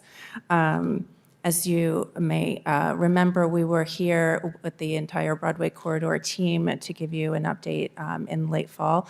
Among that update, I mentioned the criteria for relocation, which is outlined in Exhibit H of the purchase and sale agreement. That is very specific in terms of not only location, but the program of the facility. What you see is the geographic boundary of the site search that we engaged Joan Langs LaSalle and back in October. The boundary is actually an extended boundary. USPS agreed to push its northernmost boundary up to the Fremont Bridge. So the color coding in this map indicates in solid green the most likely areas for a permanent relocation of the USPS retail site. Given that information, we determined that the most likely site for a permanent relocation would be somewhere on the Broadway corridor site itself. And because of the timing of that development, and given the significant holding costs associated with the building, we turned our attention to possible interim locations for the USPS retail. We currently are evaluating a short list of those potential interim sites. We engaged a GBD architect and through them subcontracted with Cornerstone, who is an architect that works primarily with USPS. And GBD and Cornerstone are currently engaging in a test fit process for our most promising options. We hope to initiate conversation with USPS very soon around those options and to report back to you once we have concluded our negotiations with USPS. Happy to take any questions. So maybe before questions, I just want to underscore, thanks Amy, that the impact of the increased holding costs and the degree to which we know it's going to cost additional resources for the interim solution. And Amy can speak to this as well, but an increase in anticipated demolition costs will have a direct impact in terms of what we can then invest in for the post office redevelopment site in terms of infrastructure. So we want to be really transparent about the holding costs for that purpose. We're having conversations with our bureau partners about what some of those implications might be, but we just wanted to be clear that being able to be a good steward and to manage the asset today is a little bit more expensive than we had anticipated. And so we'll be coming back in the near future in terms of what that means for the master planning exercise. Thank you. And two questions which we have fielded in the past, which you might have, is the first is why an interim site? Other than the limited number of prospective permanent relocation sites, we did look into the option of partial demolition, which is to say demolishing around the existing USPS retail site, and that is significantly more expensive than demolishing the entire site in one go. So in terms of opportunity cost, we know that we are going to be incurring additional costs to move USPS twice, first to an interim and then to a permanent site, but those costs are still lower than if we engaged in a partial demolition. The other question that comes up frequently is, well, I've forgotten the second question, but I'm sure you have it. Someone will think of it. Amy, are we able to generate income off the parking garage? That is the second question. Okay, there you go. Thank you. Checks in the mail. So we actually have a meeting tomorrow with BDS, is that correct? To discuss with them the possibility of permitting the parking garage for public parking use because it was part of a federal facility. It was not subject to the standard permitting code requirements. And so we will be having that conversation with them. If we do receive the permission to park it as a public parking facility, we anticipate, based on the revenue that we generate in our other parking facilities, to be able to subsidize the cost of the interim relocation within a few years' time. I would also add that. When's that meeting? Is that Tomorrow. meeting video? Oh, okay, great. Good luck. No, I mean, I think it's really important. I mean, it would be such a lost opportunity here. It's Huge. In addition to the revenue of the garage, we anticipate, because we've only taken over in the last month or so, that as these invoices and the utility bills that were astronomical when there was hundreds of people using the site 24/7, that these costs will go down. You can't get actuals from utility companies if you're not the owner of the previous bills. So they only give you a base, and then because the use has changed, just the base rate schedule will be completely different. So they're like, you're just going to have to wait. So. Other questions or comments? No? Okay. Thank you very much. Okay, thank you. Appreciate it. Yeah. All right, so we've already voted on that item. So, so next for item 10, we will take a very, very short break, I guess, to kind of rearrange the tables and stuff. So we're going to actually have a little bit more of a work session type presentation, I guess. So, so short break.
Last item of the day is an update on the 100 Multnomah office building and the status of that.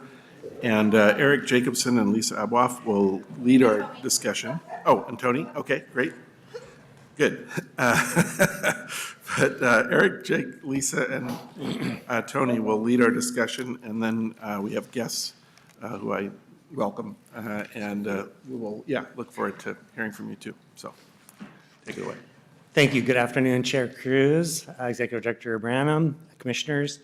My name is Eric Jacobson. I'm a project manager in the Development Investment Department. We're here to give you an update on 100 Multnomah. And we were last here in January, and we know this is an unusual project for Prosper Portland.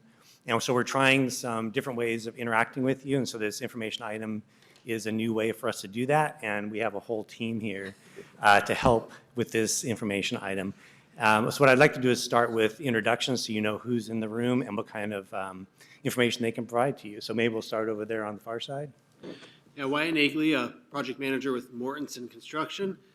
Also not sitting at the table with us but available is Tony Mason with Lund Opsol as a structural engineer, Grayson Hart with OEG Electrical, our electrical partners, and then Jason Shaw with JH Kelly with mechanical. Bruce Wood, I'm a development consulting working with Prosper Portland. Jeff Falconer, Principal Capacity Commercial Group. Also have with me David Tabata, an associate on our team. Oh, Lisa Abwoff with Prosper Portland. And Tony Barnes with Prosper Portland Finance. Kathy Berg with ZGF Architects, and I'm joined by Josh Peacock, also with ZGF. And Mike Clifford with Mortensen. Great, thank you. So thank you so much for being here today. As I mentioned, we were last here in January, and at that time you authorized $1.1 million in funding to proceed with schematic design and 50% design development on this office building. And so we're here today to give you an update on progress in the past couple months, and also to set the stage for our plan to come to you in 2 months with a request for you to authorize $1.5 million in funding for basically to get us through construction documents and permitting by the end of the year. And so that sort of is one of the reasons why we're here today, is to help us understand some of what your issues or concerns may be, and we can have a couple months to get that information to you. So that's really what, even though we're here to give you information, this slide I'm going to return to at the end of the presentation is what information will help the board make key decisions in the future. And so we'll come back to that at the very end as well. So just some quick background that we'll run through to set the stage for why we're here today.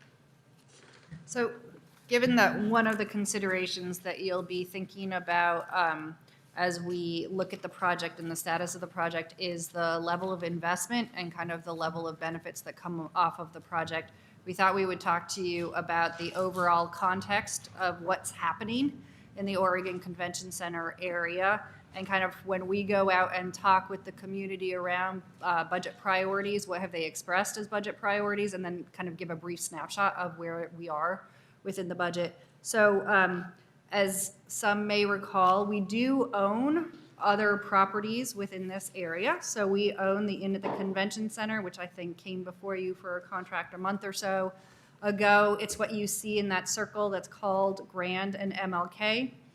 We also own what is a vacant building adjacent to that inn, as well as the adjacent parcel that currently is improved as a plaza. Right now, our intent is to invest in the Inn at the Convention Center. It's serving kind of a particular population and provides access within the area, and then it also provides kind of financial return back to the agency at this point in time. We've always expressed that our intent is to kind of hold it as the Convention Center Hotel builds and stabilizes, and we really have kind of a good understanding of what could be put at that site. However, those are future redevelopment opportunity sites, particularly the fact that the full block just to the south of the Inn at the Convention Center is a plaza. So it was always kind of improved on a temporary basis versus a permanent basis. In the northern circle that you see that is called Broadway Weidler, There is a lot of interest within the community about identifying opportunities to move forward along that couplet. There's a new property owner of all of the Toyota, the surface lots that serve as storage facility for Toyota. I think they have long-term aspirations towards development, but there is no near-term opportunity that we know of to partner with them. And then there's some question kind of out there that's created through the I-5 improvements that are anticipated, because there are lids that will go over the freeway as part of that design that could impact properties that are immediately adjacent to I-5. And then last but not least, there have been multiple studies that the agency has done in partnership with the community, as well as the city, who owns the preponderance of the land under the Rose Quarter, as well as some of the assets, including the parking garages. At this point in time, the Office of Management and Finance has put a pretty significant amount of investment into the Veterans Memorial Coliseum, and it is currently a performing asset for them. And so their current plan is to continue in their partnership with the Trailblazers in terms of the functions of that site. And as we think about it, it's probably a longer-term redevelopment opportunity that could come over the next 10 to 15 years, but there's nothing immediate as we close out this urban renewal area district. And then the grand picture in terms of the urban renewal area, and Tony can answer any more in detail questions, but again, it's an area that actually has closed out. So the last date to issue debt was in 2013. So the resources that we have in that district are resources that we have in hand. We have about $16 million if you don't assume refinancing the garage. When we financed the garage originally, the Convention Center Hotel garage, we actually modeled, together with the Office of Management and Finance, the ability to refinance against the garage once it's completed, stabilized, parking is performing, et cetera. If you add that refinancing assumption back in, we have about $24 million in the district through to the kind of all of the priorities that we have for that area. Clearly, supporting the Convention Center Hotel and assessing the office tower opportunity is one of the priority activities that we have underway, as well as making sure that we are continuing to look for opportunities and stay attuned to the city's plans along Rose Quarter, particularly along Rose Quarter. And last but not least, as you'll see come before you in the budget, we do have some amount allocated for making improvements to the inn at the Convention Center that we feel would come back out in kind of additional revenue stream from that asset. So with that, I'll hand it back to Eric. We just wanted to make sure kind of you had the broader context of what's happening, both in that community as well as in that budget. Okay, thank you. All right, so we're going to zoom back into Alejandro Multnomah site, which is shown on this map between 1st and 2nd and Northeast Holiday and Multnomah Street, across the street from the hotel that's currently under construction, as well as our garage that's currently under construction on that property. And here is the image of the garage as it's currently being constructed by Mortensen Construction. It's about 75% complete. We expect it to be complete in June. In fact, that's coming up so close that Amy Edwards and her team are starting to gear up to start operating the garage. So this is how it's currently designed and being constructed. This is how it will look if there's no office tower built on top of the building. So just some project history on how we got to where we are today with the office tower, and it really goes back to 4 key decisions that the board has made dating back to 2014. So in 2014, we sold Block 47 to help make the hotel site complete, and we decided at that point to build the garage on Block 49 and to design the garage to support an office tower. In 2016, the board authorized the construction of the garage for $32.2 million. And we informed the board at that time that built into that cost estimate was approximately $3 million worth of structure to support the future office tower. That if the board wanted to, we could have stripped that out of the project, reduced the project by about $3 million, and just no longer proceeded with the office tower concept. But that's when the board made the decision to really move forward with the office tower concept. In 2017, you authorized a contract with Mortensen to do the concept plan for the office tower. The results of that are what we reported back to you in January, 2 months ago. And that's when, in January, when you authorized the next phase of design of $1.1 million.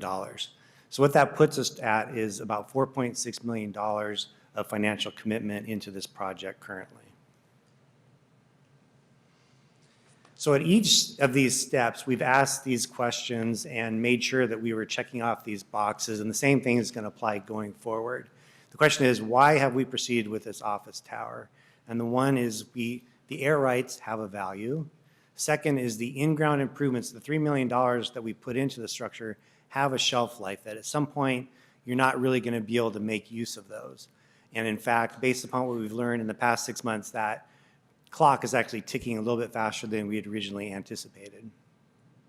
Third is, do we have a team that's ready to partner? We think it's really important that Mortensen Construction and their structural engineer, Lentz, who designed the garage, are involved in designing and constructing the future office tower. The two buildings are integral to one another. So it's really important that we have that team. They were ready to partner with us and move into this design and construction project. Fourth is there an opportunity to recoup each of the incremental costs as we move forward, looking at the market and the financial considerations? And each of those steps to date, we've looked into the future, we've done development feasibility analysis, we've reached the conclusion at each stage that yes, there is that opportunity, either by developing it ourselves or by partnering with a developer or by selling the development plans and air rights. And then lastly is, of course, weighing all of the feasibility with the risk. We know this project comes with risk, and at each stage we're cognizant of those, and we know you are as well. We're weighing and balancing those going forward. So just a quick recap on the concept plan findings that we reported out to you in January is that the total construction cost of the project was about $57 million. Total project costs were about $77 million. The development pro forma analysis we ran showed that Prosper Portland could meet our investment returns. We also learned during that phase of design that the Oregon Structural Specialty Code was going to be updated by the state of Oregon later part of this year, and that really affects the design of the building and our timing in terms of submitting for permits. We made the decision to eliminate the floor and a half of parking from the parking structure that we had originally included in the concept design to support the office tower. And the reason for eliminating it was we felt that we could manage the on-site supply of parking between the hotel and office users, and we could secure off-site parking for hotels users if needed.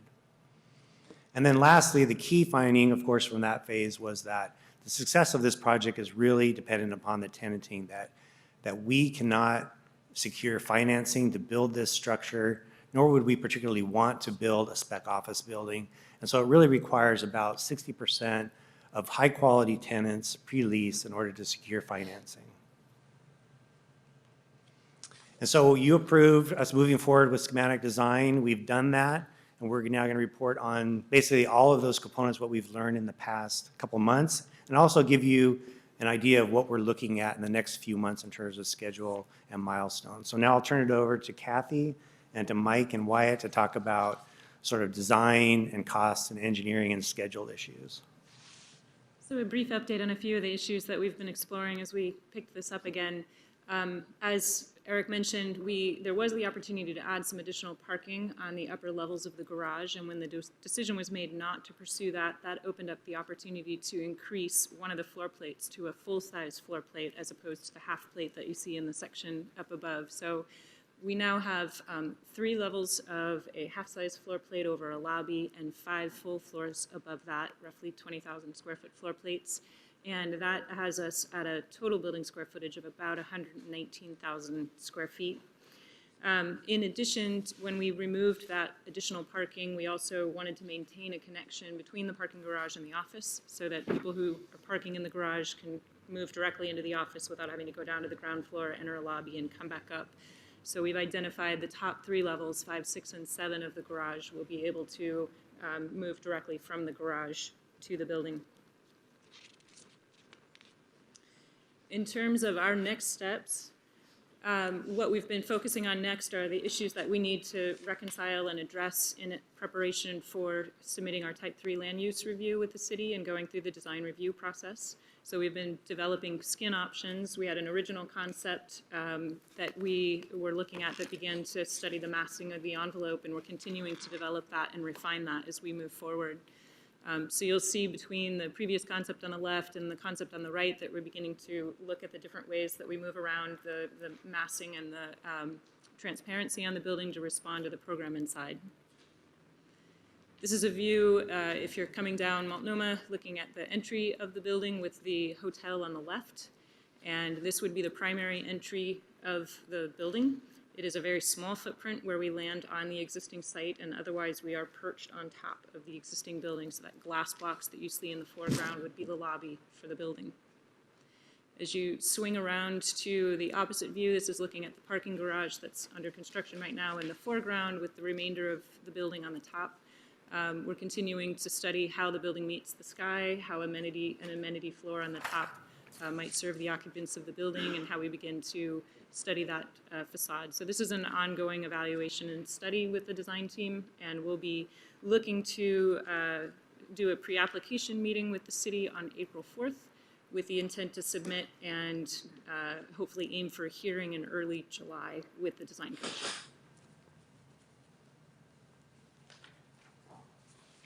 Mike and Wyatt, did you guys have anything you wanted to add at this point? So the next, well, I'm a designer going into the structural code. So from the design, so we have regular design team meetings to help us manage the cost to the budget. And that way that we are, as ZGF is developing the architectural design, we're able to meet regularly and provide real-time kind of cost analysis for any decisions that are being made. So we make sure that we're not waiting until a design is complete and then getting surprised with a new budget number. So we're managing our design through our team meetings and understanding that we each have the responsibility to design to the budget. Okay, thank you. And we have a more detailed presentation on the design available if you're interested, either today or we can supply it to you separately as well. It's about 22 or 25 slides that ZGF has prepared. We just showed a truncated version of it here today, so if you're interested, we can either go over it today or we can provide it to you later. Maybe we could have it for the next meeting. So, yeah, Okay. Let's do that. Okay, so as I mentioned, one of the key learnings from the last phase of work was that the Oregon Structural Specialty Code, the 2012 version, let's talk about the 2012 version for a second. That's what the garage was built according to. That's what we've been designing the office tower to. However, the state of Oregon is going to adopt the 2019 Oregon Structural Specialty Code October 1st of this year with a 3-month phase-in period. And what that means is that if you submit by December 31st of this year for permits, the city of Portland will lock in their permit review and the subsequent permit according to the 2012 code. If you submit after that, it's according to the 2019 code. So this has been a challenge for us that we've been designing to the 2012 code, and we think there's a path to get to submit permits by the end of this year and get a building permitted according to the 2012 code. This came up in January, and so one of the things we've done to follow up on that is you requested a little bit more detail on what that means. And so we have hired a third-party structural engineer, KPFF, who's been involved with some of the adoption of code to do a peer review of the work that Mortensen and ZGF and Lund Upsall have done on the structure, and to give us their third-party assessment of what it means for us if we were to, for example, not submit this year and just delay the design into the 2019 code. What would that mean for the design of the office tower, as what it would mean to the design of the garage, because the whole structure has to stand up according to the new code. So we'll have the results of that work by May when we come back to you. So now we'll turn to tenanting and financing. There's not a whole lot of input or new information on the financing. So really we're going to focus on the tenanting because that is really the key issue. is our ability to get tenants pre-leased for the building in order to move forward with construction. So we've outlined in the board report and here on the screen 5 scenarios. 4 of them are tenanting scenarios. 1 is a sale option. And we'll talk about each of those right now. So in terms of the public tenanting, we are continuing to have discussions with potential public partners about the prospect of them securing space in this building. We just started marketing it really late last year. It's kind of a new building onto the market for everybody, both public and private. And so getting people to understand that it's potentially a real building, it's really moving forward, it's a real option for them, has been a bit of a challenge. We believe there are public tenants whose size and space and location and timing needs match up with ours, and we're just continuing to have those conversations. No letters of intent have been signed. Kimberly and Lisa are both engaged with those public partners, and so I don't know if you have any more information you want to share at this time, or at a later date would be fine too. So we'll turn to. Well, I think it's yeah, helpful go ahead. just so that it's, so the conversation that I would say is the most active and most aligned is, as some folks may be aware, the city of Portland about a year ago, I want to say, did their first space needs assessment as they were looking at their plans for the Portland building. So they did a broad assessment of where all of the city agencies are, either in owned space or leased space. And one of the recommendations that came out of that initial report was for the city to pursue additional ownership opportunities, given that there's a sizable number of the bureaus that are in leased space. I think they're going back and revisiting that assessment from a number of perspectives. One, really kind of digging in and understanding what of those agencies need a central city location versus a kind of an outside location. I think they're doing a lot of lessons learned off of the Portland building, having been kind of a lot of the tenants of the Portland building, having been out of that building for a while now while it's rehabbed.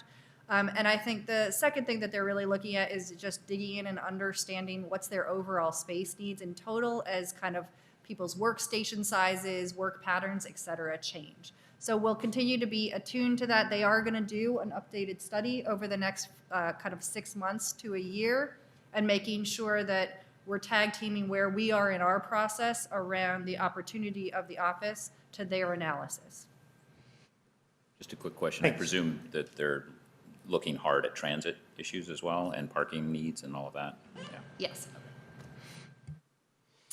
Okay, so now we'll turn to the private tenanting side. I mean, before I turn it over to Jeff, I do want to say that one of the topics that came up in January was we've been talking about this prospect that we were creating a product by designing this building that was marketable and that somebody might actually buy from us in the event we chose not to move forward with development on our own.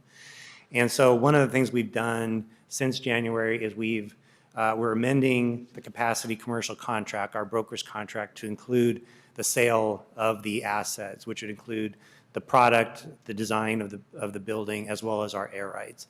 And so what I'd like to do is turn it over to Jeff and have him talk about both the tenanting side and, even though this is a new part of his contract, what it looks like for us to begin to start thinking about marketing it and some of the issues he's learning about as he does that in terms of a sale.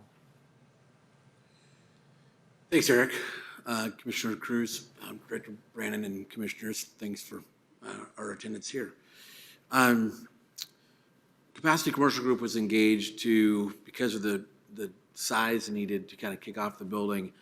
We've put together a pretty extensive search and focused on tenants that are 20,000 square feet and above in the Portland metropolitan area, and also the brokers that are representing those tenants, and also the tenant rep brokers, because more than likely those tenants of that size will have a broker on their side. So we've had a two-pronged approach our team has been actively canvassing on. We've had, I would say, very good conversations with 28 tenants and or brokers as far as representing tenants and or the tenant themselves of that size. We actually had 2 sit-down conversations, presentations with tenants that would take the entire building. And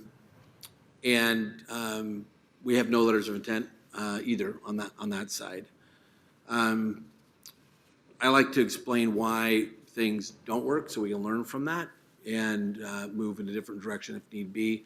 So we'll talk briefly on the two tenants that would take the entire building and kind of what transpired there. One of them, it was on their short list of three from concept, from flyer, and location and timing. But when it got down to be able to commit to the timing, hard, fast, we need to know our company is out of the country, and they will only consider sending a letter of intent, sending an RFP, request for proposal, to those that have a direct path with a guaranteed commencement of mid-21. We could not deliver that in the timeline that the broker needed that information. We begged and pleaded and said, we're working on it, we'll get there soon. He said, sorry, it's a hard fast with my client. We're gotta move a different direction. And they are. The other tenant is still a prospect. They are large tenants, just like the city of Portland, trying to figure out what their needs are. They're trying to figure out what their needs are as well in a crystal ball looking at 2021, 2022. And it's an organization that has a lot of different groups that are trying to figure out what their needs are, and they're in the middle of doing that study right now. So there's hope with that particular tenant. The downside is they may need more space than we can accommodate. The initial thought when I initially met with the group was that it was about right, 120 to 130. In a follow-up conversation as of this last week, it looks like they may be closer to 150. So we obviously can't accommodate that tenant. So those are kind of the two real-time examples of prospects that we felt good with traction and kind of haven't worked out. We continue to do what we're doing and hope that we find somebody as well. The one thing that I want to bring up again, as I brought the last time, which was another case study as it relates to tenants in general and tenants in Portland specifically with Northwest Natural Gas. When we had the project over in the Lloyd District that American Assets Trust has, the Oregon Square project, they had selected the Oregon Square Tower. It was going to be a new building to be built, 180,000 square foot new Class A building. We had entered into, the deal was negotiated, letter of intent signed, leases drafted, negotiated, several rounds of negotiation, and it got to a point where they said, we need board approval that it would be guaranteed to be delivered by X date, which was lease expiration, because we're not staying in the building that we're in for, it was public, reasons that the ownership was not kind to them as a tenant. And we said, we can't deliver that. We don't have design review approval. We don't have a permit. And they reluctantly said, we got to pull out of our letter of intent, pull out of lease negotiations, and we've got to move to the only building in the city of Portland that was under construction at that time, which is down on 3rd and Taylor, which is the building that they ultimately signed a lease in, that did not accommodate, if you take their kind of top 5 things, it didn't accommodate 4 of those 5. So they selected a building out of desperation almost that could accommodate timing. And so that's kind of the moral of this conversation is the ability to deliver that to a tenant or to a buyer is paramount, especially with, unfortunately, the news that we've got with this October 2019 ticking time bomb of a permit change that will disrupt clearly not only our ability to deliver, but our ability to provide something at a cost that's relatively known through the efforts of Mortensen and Eric and the architects. So it's a great opportunity. It continues to be a great opportunity.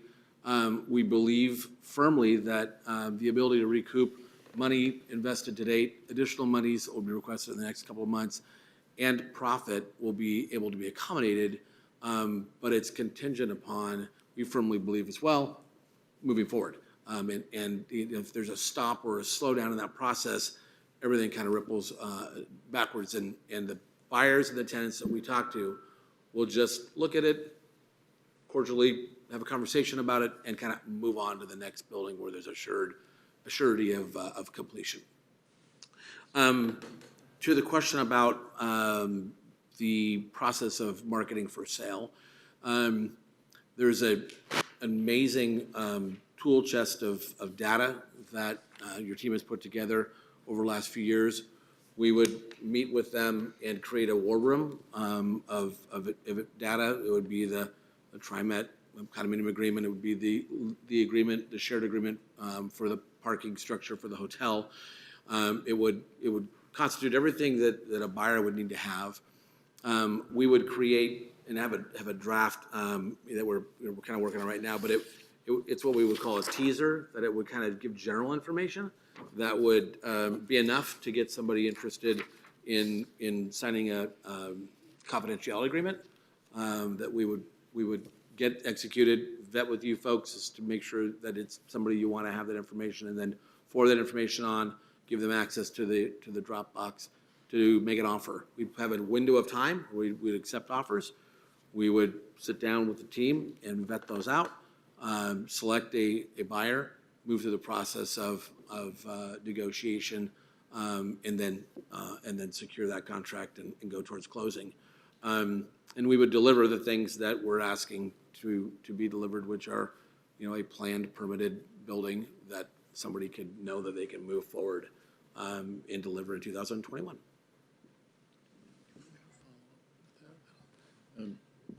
Well, I think one of the questions that came up is, what's this thing worth, as it is today, and what you're going to sell it? Because when we approached this originally and the city decided to put the money in the garage, it was like, are we going to get this money back? And is it worth it? Because we knew there was air rights, but we knew we could never, receive any value for the air rights if you couldn't build above it. And that work had to be done while the garage is being constructed. Otherwise, you couldn't add it later. So that kind of kicked off this process, right? And then the work that you guys have approved to date allows that opportunity to happen, because as the garage is developed, there was a lot of design things that needed to be worked out because you couldn't do it later. And these are a lot of very nuanced technical things that just needed to be worked out. So that effort has been done. And now you further mitigated the risk by taking it through design review, right? So at the end of the day, right now, you're into it for 4.6.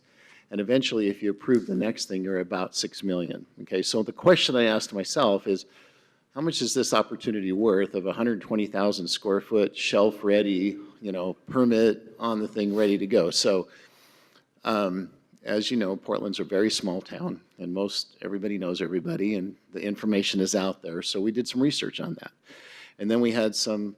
It's always a little difficult because you can't, give people a heads up of what's happening. If you do sell it, you'll take it through a public process to do that. So, you have to be careful on how you talk to people. So we were very careful with that. And through the research and then interviews that we had informally with the developers that are building stuff around the town, the information we got back from that, is somewhere in the value, the numbers were ranged from $8 to $15 million. And that makes sense. If you look about the details and what the air rights are worth and what people pay for an FAR foot, and then you add the cost of the designs and everything else to it. And then the difference swings on the parking, because parking is frankly a negative drain on a development pro forma, because it costs you so much more to build the stall than it's actually worth. And so because we took the parking out, the value of the project actually goes up, which is a little kind of weird to think about. And then the final thing is, it's a tenant, so the question is you've positioned it, and so as you think of it now, is it worth it? Yeah, you're going to get your money back. Somehow, even if you don't move forward with the next tranche, somebody's going to put an office on top of that someday, and the work you've done to date has allowed that to do it. The question is, if you finish it, does that position it better? And if you have a tenant, then you can actually achieve development upside. And that's where the real value in a project is once you have a tenant. Now, if you don't have a tenant, at least you get your costs back, plus you get the air rights, plus you've mitigated a developer's risk, so they're willing to pay more for that opportunity. And therefore, that's why that number starts to increase, and get towards the higher end of probably the 15 million than the lower end. And that's one of the things is so we did actually go out and kind of talk to people about that. And, in the next couple of months, if you wanted to put a finer point on that, I think we could. We'd have to be pretty delicate about it because, the one thing you could do is eventually take it out to an RFP. But then it's always been a challenge for me because I don't think developers really put money into a deal until they have a tenant. That's just as a developer for 30 years, we would tie stuff up until we had a tenant. And that's then the challenge, because you want them to put that money into it, but they're not going to put money into it, making that question until they know they have somebody on the hook. So by putting that effort, the effort you've done to date has allowed to put you in this position. And then the question you'll have is whether we put this next tranche in it, does that position us even better? And if it does, then either you'll get the tenant through public tenants, and then you actually have a real opportunity, or the future development's willing to pay you more because they have a shelf-ready site. Now, that's a question that you guys will have to ask yourself. I think the commissioner had a question. Thank you, that's very helpful. I know we're spitballing a little bit here, but how would you rate the chances of finding that tenant within the timeline that would allow us to get in under the 2012 rule change? Public versus private tenant, right? It may seem a little naive, I'm not a development professional, but you could, theoretically say it's an interagency deal. We're building it, and we're building it to spec for some other city entity, and it falls within the, the square footage that the building site allows, and there you go. Versus the more difficult, it seems, kind of fishing expedition of finding just the right private tenant whose, needs fit, again, just within the building square footage. So I'm trying to just kind of get an idea right now, or within the next couple or 3 months, what the chances are. I wasn't sure. Did you ask me? Do you want I'm me to answer asking that question, or? yeah, just generally speaking, it's kind of a question for the Yeah, for the let me team. run through a couple of things, and I think we'll get to what that question is. So what this diagram shows is a schedule.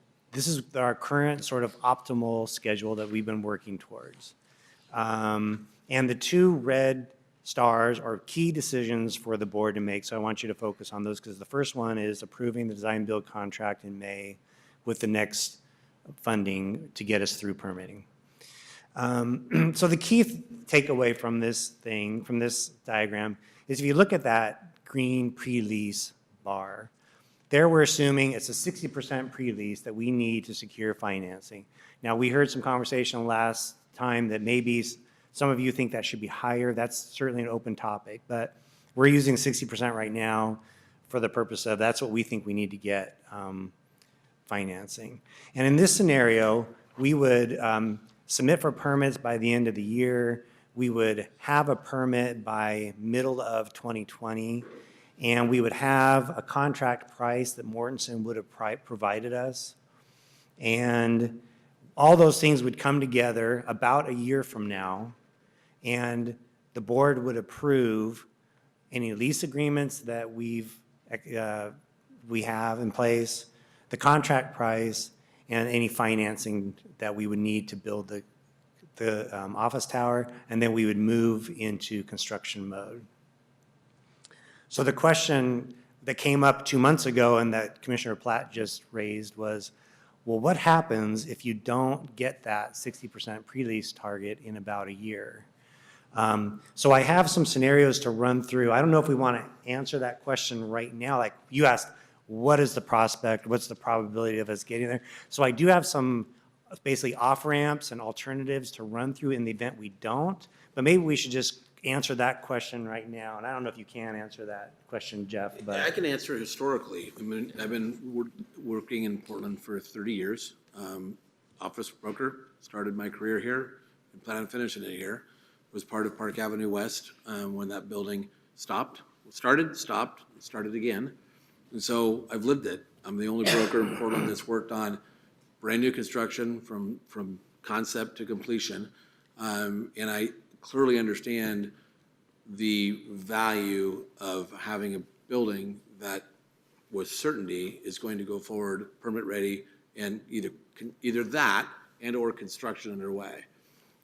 Witnessed it with, again, the Park Avenue West building, witnessed it with the Peter Court project at 26 and 217, 120,000 square foot building that when I was at Trammell Crow, we worked on that building from ground up.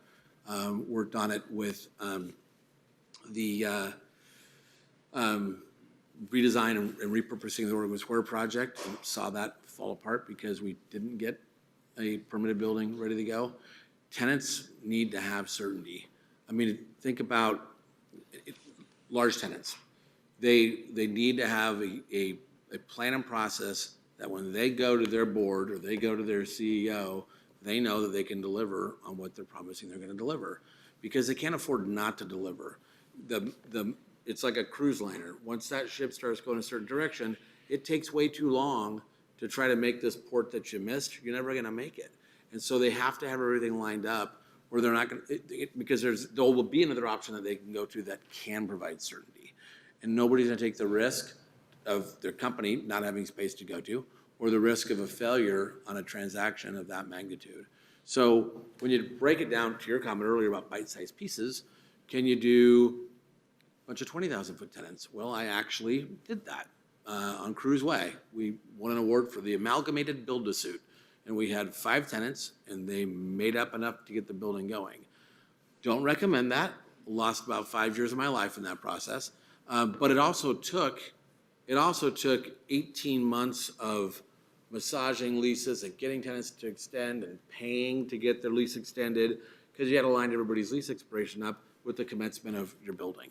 So can it be done? Yes, it can be done. Is there a percentage? I'd say less than 5%, that you'd be able to get a tenant that would sign a lease prior to us making the decision to go forward with the permit. Can I mention that? Because developers often don't agree with brokers, okay? And this is one we could have a debate all day long on, right? The world today, the market is different today than it was when I started my career in 1989. Yeah. It's hugely different, because right now there's so much capital out there that is trying to get placed and trying to find a home.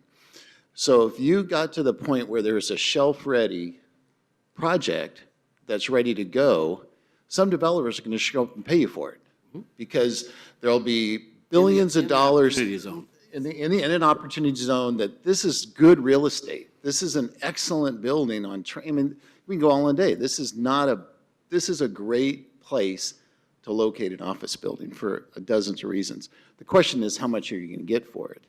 And would somebody like a development company buy that opportunity? They would in a second, because they would go to a pension fund to get the money to do it. And they might, again, that's where that range comes in, that $8 to $15 million, because you've already taken the risk. And that's the biggest issue right now in this city for developers, is the entitlement risk, because you don't know what design review is going to do to your project. You don't know how long it's going to take you. Well, if the city has taken the risk to that point, then I'm I would say I don't know if I go 100%, but I think it's highly, highly likely there would be offers to buy that opportunity at some price, and that price would be more than what you have into the deal. I would, just because like Eric put together 4 scenarios, and I think one of them speaks to that. Yep.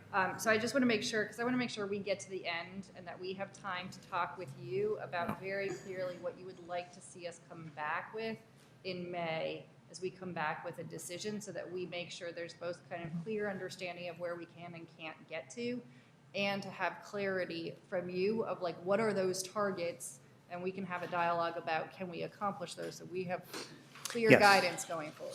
So if we could, I don't want to rush things, but we have some hard logistical deadlines. For example, I lose my car at 6 o'clock. That's what I've been So, watching. we were originally scheduled to be done at 5.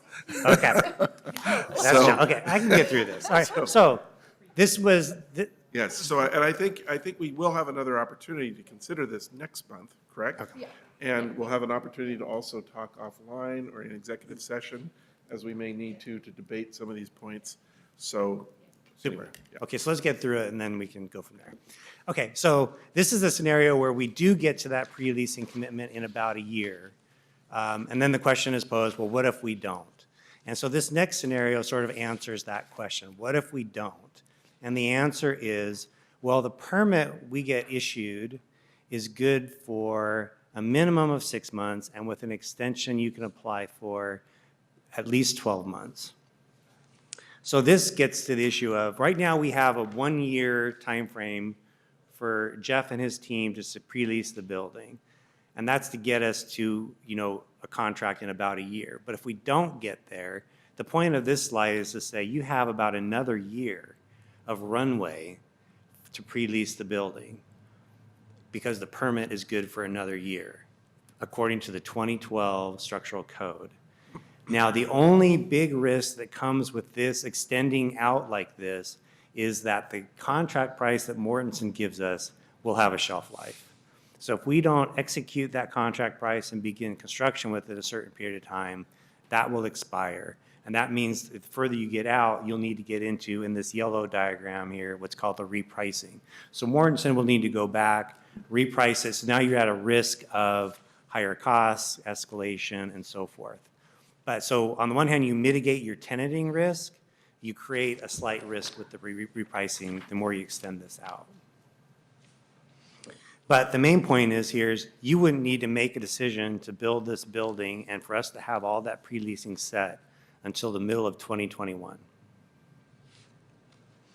Okay, we talked about a sale, and Jeff and his team are beginning to market that. We have 2 sale concepts for you to present. This first one is what I'm calling the early sale. And this is if you believe that the risk profile of this project as a tenanted project with Prosper Portland in the lead is just too much for us to take on, and you're not comfortable, and you really just want to try to find a buyer for this asset, this is that option. Where in May, were you to approve the next phase of design, you could also direct us basically to move pretty much into the selling option, where Jeff and his team would try to solicit offers. He would bring them to us. We would compare those. We would also compare him. He'd be simultaneously continuing to lease it, and we'd be looking at his leasing. Maybe he has some pre-leases, maybe he doesn't. And after a certain period of time, we could basically move straight into a sale mode where we'd begin negotiating a purchase and sale agreement with a buyer. Mortenson would continue to design the building, give us a contract price, and we would basically sign that contract price. We would sign a purchase and sale agreement with a developer, and we would turn over the work product and our air rights, and then they would move forward with construction. And then the final option is what I'm calling the late sale, which is in the event you wanted to give Jeff and his team the opportunity to try to pre-lease the space, give him 9 or 12 months. This is the option where we wouldn't sell the work product until the permit is near the ending of its life. It is going to expire, and somebody needs to build the building. And if we didn't have pre-leases, we would be looking for potential buyers who might have their own tenants, and we might execute a sales agreement later. This gives the opportunity for both the pre-leasing opportunity and the sale to sort of go in parallel paths for a longer period of time. Where once again, you're not sort of presented with having to make a decision until sometime in 2021. So those are the options that we kind of wanted to present to you. This table is really asking the question that Lisa was trying to get to, which is what information do you need to make the next decisions? And the next decision you're going to be looking at is in May, is a request to authorize $1.5 million in funding to get us through the permitting phase. And so what this chart shows is the January column is what we presented in January. March is what we presented today or know about today. And then a bunch of blanks going forward into the future, right? And so we want to ask you is what information can we bring to you in May or by the end of the year or a year from now that will help you make those decisions about how to move forward with this project? At the top, we have a lot of certainty. If you approve the next phase of design work, we have a lot of certainty that we can finish our construction documents, submit for permit by the end of the year, and Mortenson will be able to deliver us a contract price in early 2020. We know that on the tenanting side, in order to secure financing, we really need to get about 60% of the building pre-leased. So we know that's like something we need to deliver to you, and Jeff and his team understand that. They have a year to do that. And then there's a bunch of information. We know we're going to have the KPFF results on the structural code for you in May. And then we wanted to really turn it over to you and ask you what additional information do you want us to research and bring to you in May so that when we bring that question to you, you have some comfort? Immediately, I'll just jump in. Any information from the city and partner agencies in particular pertaining to their plans, right? I know it's kind of a chicken and egg thing because they need to know pricing in order to make their own plans, and obviously that's dependent on us moving forward with this next phase. So it was good to hear that much of our risk looks like it's mitigated, even if we move forward with this next phase. If we have to turn around and sell it, right, we'll be, what, $6 million all in up to that point, and then prospectively get a price in the market anywhere from 9 to 15 or 8 to 15, it sounds like. So that helps, right? Understand that. So I think, but it strikes me that, you know, amongst the factors we can control, at least the ones internally here within the agency, just getting information from the city, from our city partners, that really would help a lot, I think, and give some sense of, again, on the balance where we stand and what the risks are moving forward. Other comments? No? I guess I'd just say, I know we've had a lot of discussions about this, and it's a fast-moving train, particularly since you're trying to get in before the structural code change. And given, I think you guys laid this out really well, I think, also just outlining kind of some of the different off-ramp options and timing. So I appreciate that. From my perspective, you know, based on decisions made over the past few years, which you outlined at the very beginning, which predates at least half of the board, we've already invested 75% of the commitment to get us through permitting, right? To jump off the train now, I think would be silly. The only other option, which I've sort of mentioned exploring, which is all about this structural code, I think the only other time that maybe it would make sense to pause would be after you get your design review permits. But you don't have that luxury because of this code change, right? So I have a feeling that's already kind of long gone. That opportunity would be, there'd be redesign, right? By the time we get this structural information in 2 months. To kind of backtrack and try and meet the 2017 code. So, for me, I think it makes sense to move through to the permitting. I know we're not dealing with this for another couple months, but I think the information that's been coming in leads me, at least at this point, to that. I think a key consensus point that we need to grapple with is what is that pre-leasing target to authorize construction, you know, whether 60% is adequate and what that might mean in terms of backfill, if that number needs to be higher.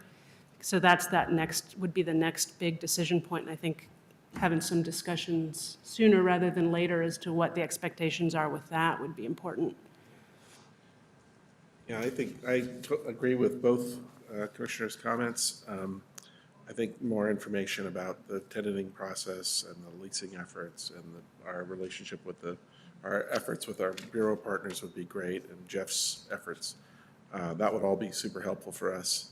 And then we could reconsider again next month and maybe have a little more off-the-record discussion amongst ourselves to try to alleviate any concerns that commissioners might have or address further concerns. So, and in the meantime, we can be digesting these timelines further, and that may spur some more questions to Eric and Lisa as well. So, is there another update then next? So you're going to come you're going to come for action in May? Yes. So we can discuss it again next month.